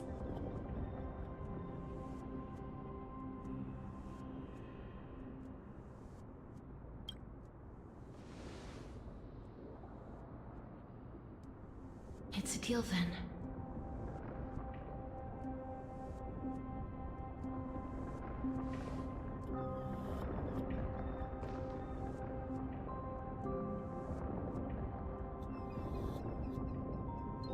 Please.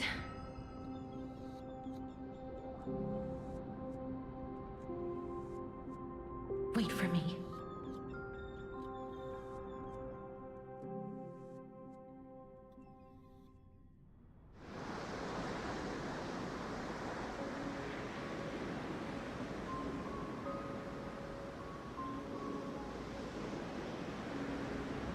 After all that, you still ended up back here.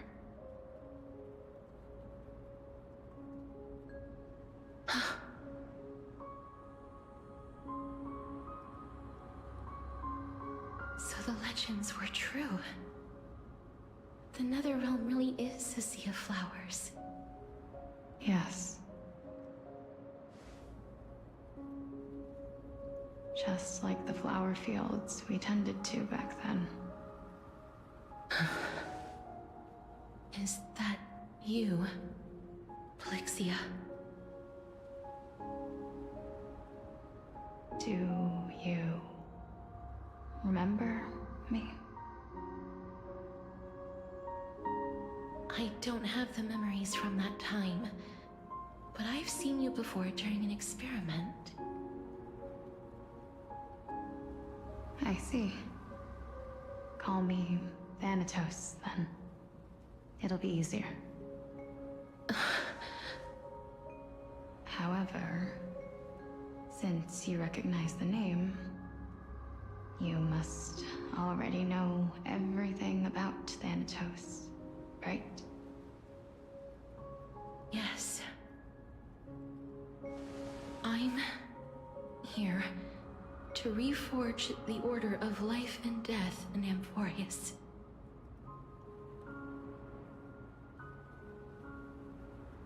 You know, my sister was a sympathetic, but rather sensitive person. Whenever she didn't want to say what was on her mind, she would avoid eye contact and look off into the distance. Just like what you are doing now. Can you tell me about the last Era Nova? What did you do, Polixia?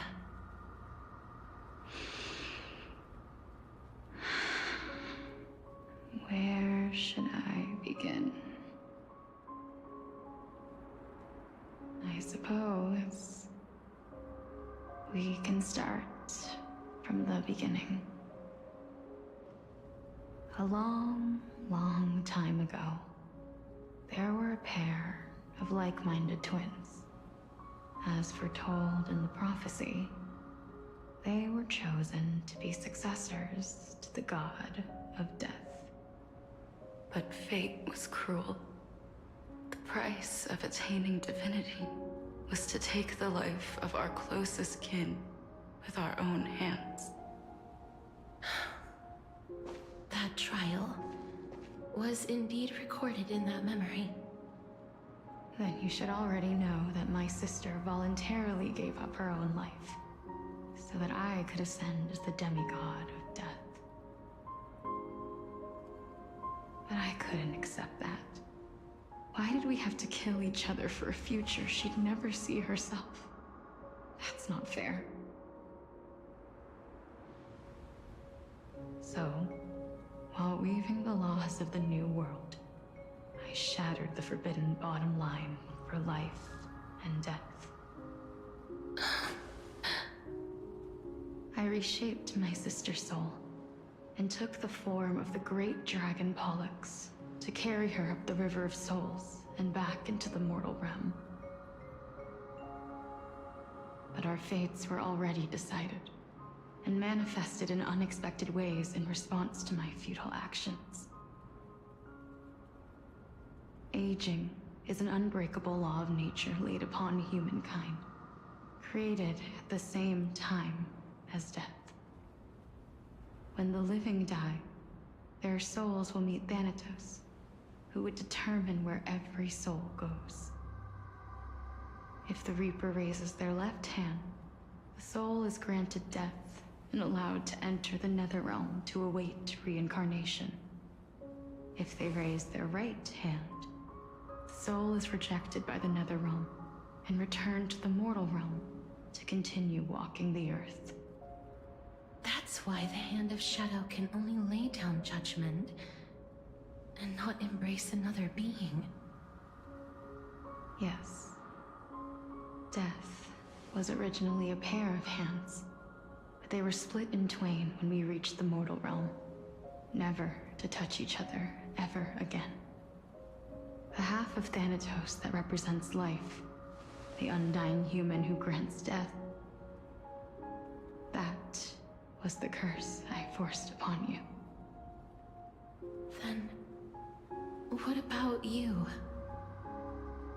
As the half of Thanatos representing death, I shoulder the fate of defying death. I died the moment I entered the world of the living. From then on, my Titan also no longer existed in this world. The cycle of life and death stopped. Souls were denied their audience with death, and were left stranded within an ever-rising river of the dead. What irony. My selfish desire to save your life gave you and the world a fate far worse than death instead. Then, what was left of my reason was left behind in the Netherrealm, where I've been taking care of these flowers day after day, until there is now a sea of them, all while mulling over the subject of life, death, parting, and enduring an endless loneliness.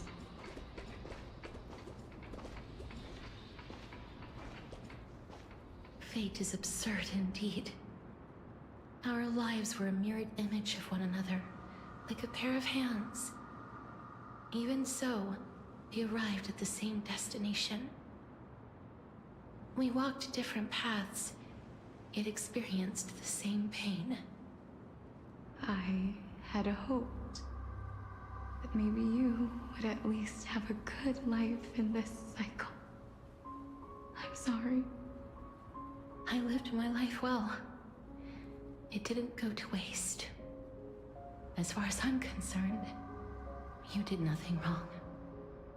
Even though I forced the authority of granting death to humanity upon you, a total stranger. Too many responsibilities were forced upon me in the course of this long journey. I was once lost, even upset. But I realized recently that if it weren't for your blessing, I wouldn't have understood the source of these emotions, nor would I have realized my purpose. I wouldn't have made it here to reunite with my missing half. and we wouldn't be discussing our past while sharing the same view of this landscape. I wouldn't have understood the meaning of our existence. The meaning of our existence. This sea of flowers blooms on dead land, because we sowed it with the seeds of our separation and watered it with our tears of loneliness. Yes, the only thing death is allowed to create are flowers that bloom from blood and tears. That's why Thanatos cannot create living beings at will. Nor can the hand of shadow determine a person's remaining days. Because the life and death of mortals should never be dictated by another's will. Are you saying there's no point in Thanatos' existence? No. No single being can bear the scales of life and death on their own. Not even a god. Life and death weigh equally heavy. We both know that now, don't we? You, too, must have had a difficult life. We've taken quite a ridiculous journey together, haven't we? I had a feeling, even back then, that we would meet again one day. Not to embrace one another after a long separation, but to come in search of retribution. Tell me the answer that's already been written. And let us draw this seemingly endless. It's been far too long. I've waited here for centuries, watching day after day as desperate spirits are denied by this lonely wasteland. I always hoped I would see you among them. But I was also afraid of seeing you. I didn't know how I could possibly face you again. But more than anything, I was afraid that you might have forgotten all about me. I know. But don't you see, Polixia? I made it back anyway. You don't have to shoulder death's authority on your own anymore. It was always meant to be held in two hands anyway. So, let's give our core flame to him, and have him take it back to the mortal realm. Give humanity back their cycle of life and death. Our responsibility as Thanatos was never about picking out favorite souls. We were only meant to watch over life. Let's tend the field together, and create a warm sea of flowers for all the souls to come.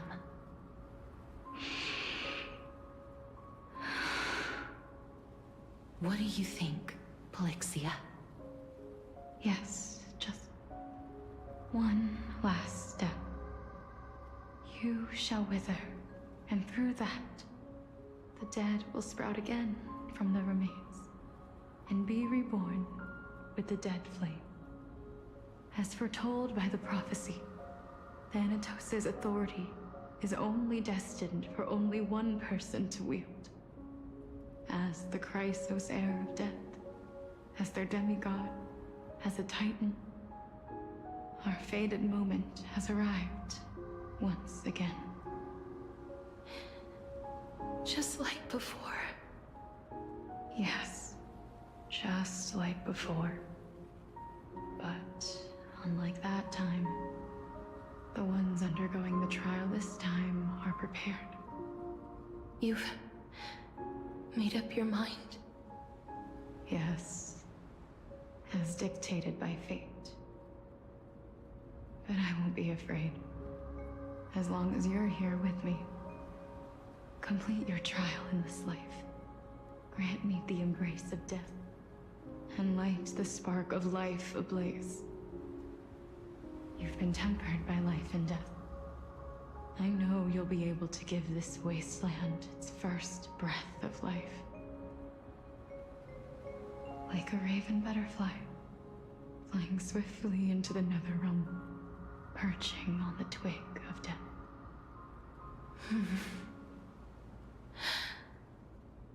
I will.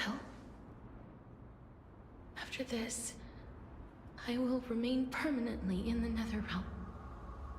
The River of Souls shall return here and rain down from the sky, scattering souls across the earth. The cycle of life and death will flow once again. This sea of flowers you sowed shall bear countless joyous or sorrowful souls, and bloom evermore.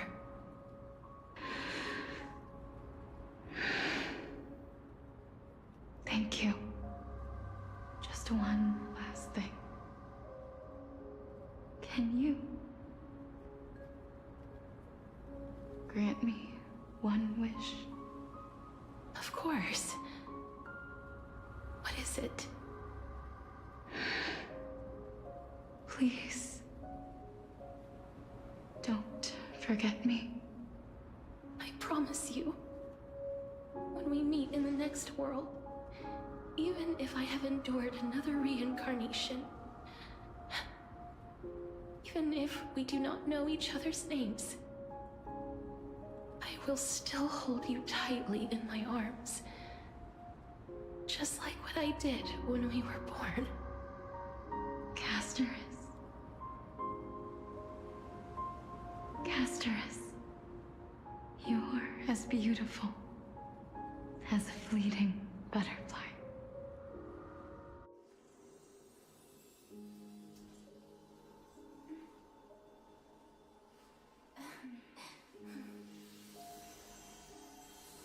I will bring rest to death. And from now on, stagnant life will once again flow.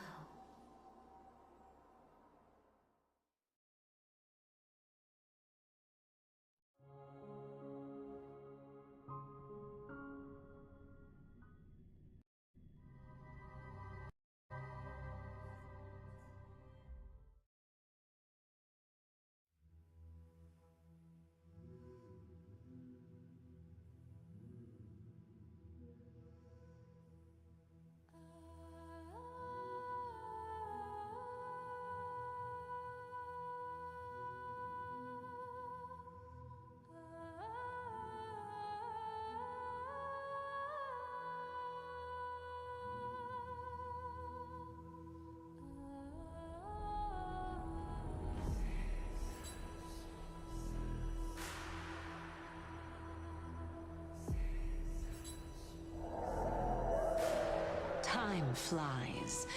In the blink of an eye, the 15th entry hour is already at hand. When this farce is over, your soul will be placed on the scales of life and death. Are you ready? No need to ask so many times. Of course I am. Then why do you drag your feet? Is your fear of crowds holding you back again? I simply find them too noisy. Paying attention to conceited fools like them would be an utter waste of my time. Such harsh words. As I see it, you are no less arrogant than they are. I couldn't agree more. Oh. I did not expect to hear that from you. Are you not going to refute me? I know myself better than you think I do. At the very least, better than a stowaway like you. And they say men whose ends are nigh have but kind words. Well, that is exactly why I chose you. Should I thank you for the compliment? The hour of the trial has come. Do you have an answer for me? And how will you prove the veracity of your argument? I suppose there is no point in putting this off any longer. Do you recall where we stopped the last time?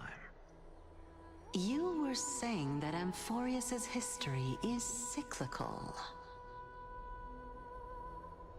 Indeed. The demigods that bear the core flames eventually become the new titans at the world's end. Remember what happened on the Holy Mountain?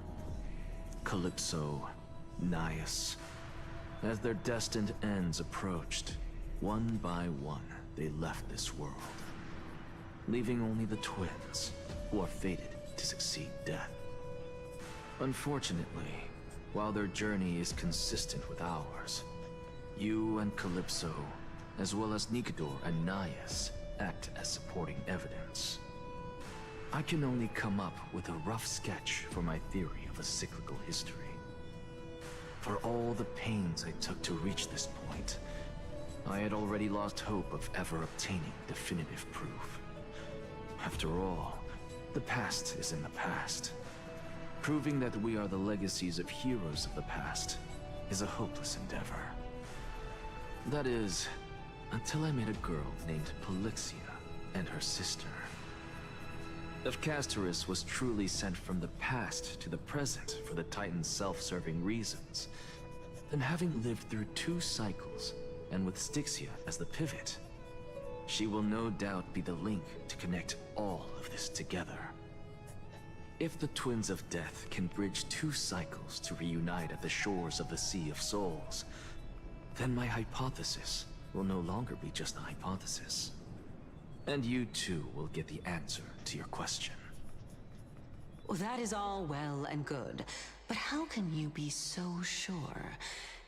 If there is even the slightest error in your hypothesis, the girl will be shattered. It matters not. The most important quality a scholar must possess is foolhardiness. If you are overly cautious, then you'll never have the gumption to make the first step, and change will never come. Besides, I, Anaxagoras, am destined to overturn this farcical world. Come, let us go and teach those pathetic worms one final lesson.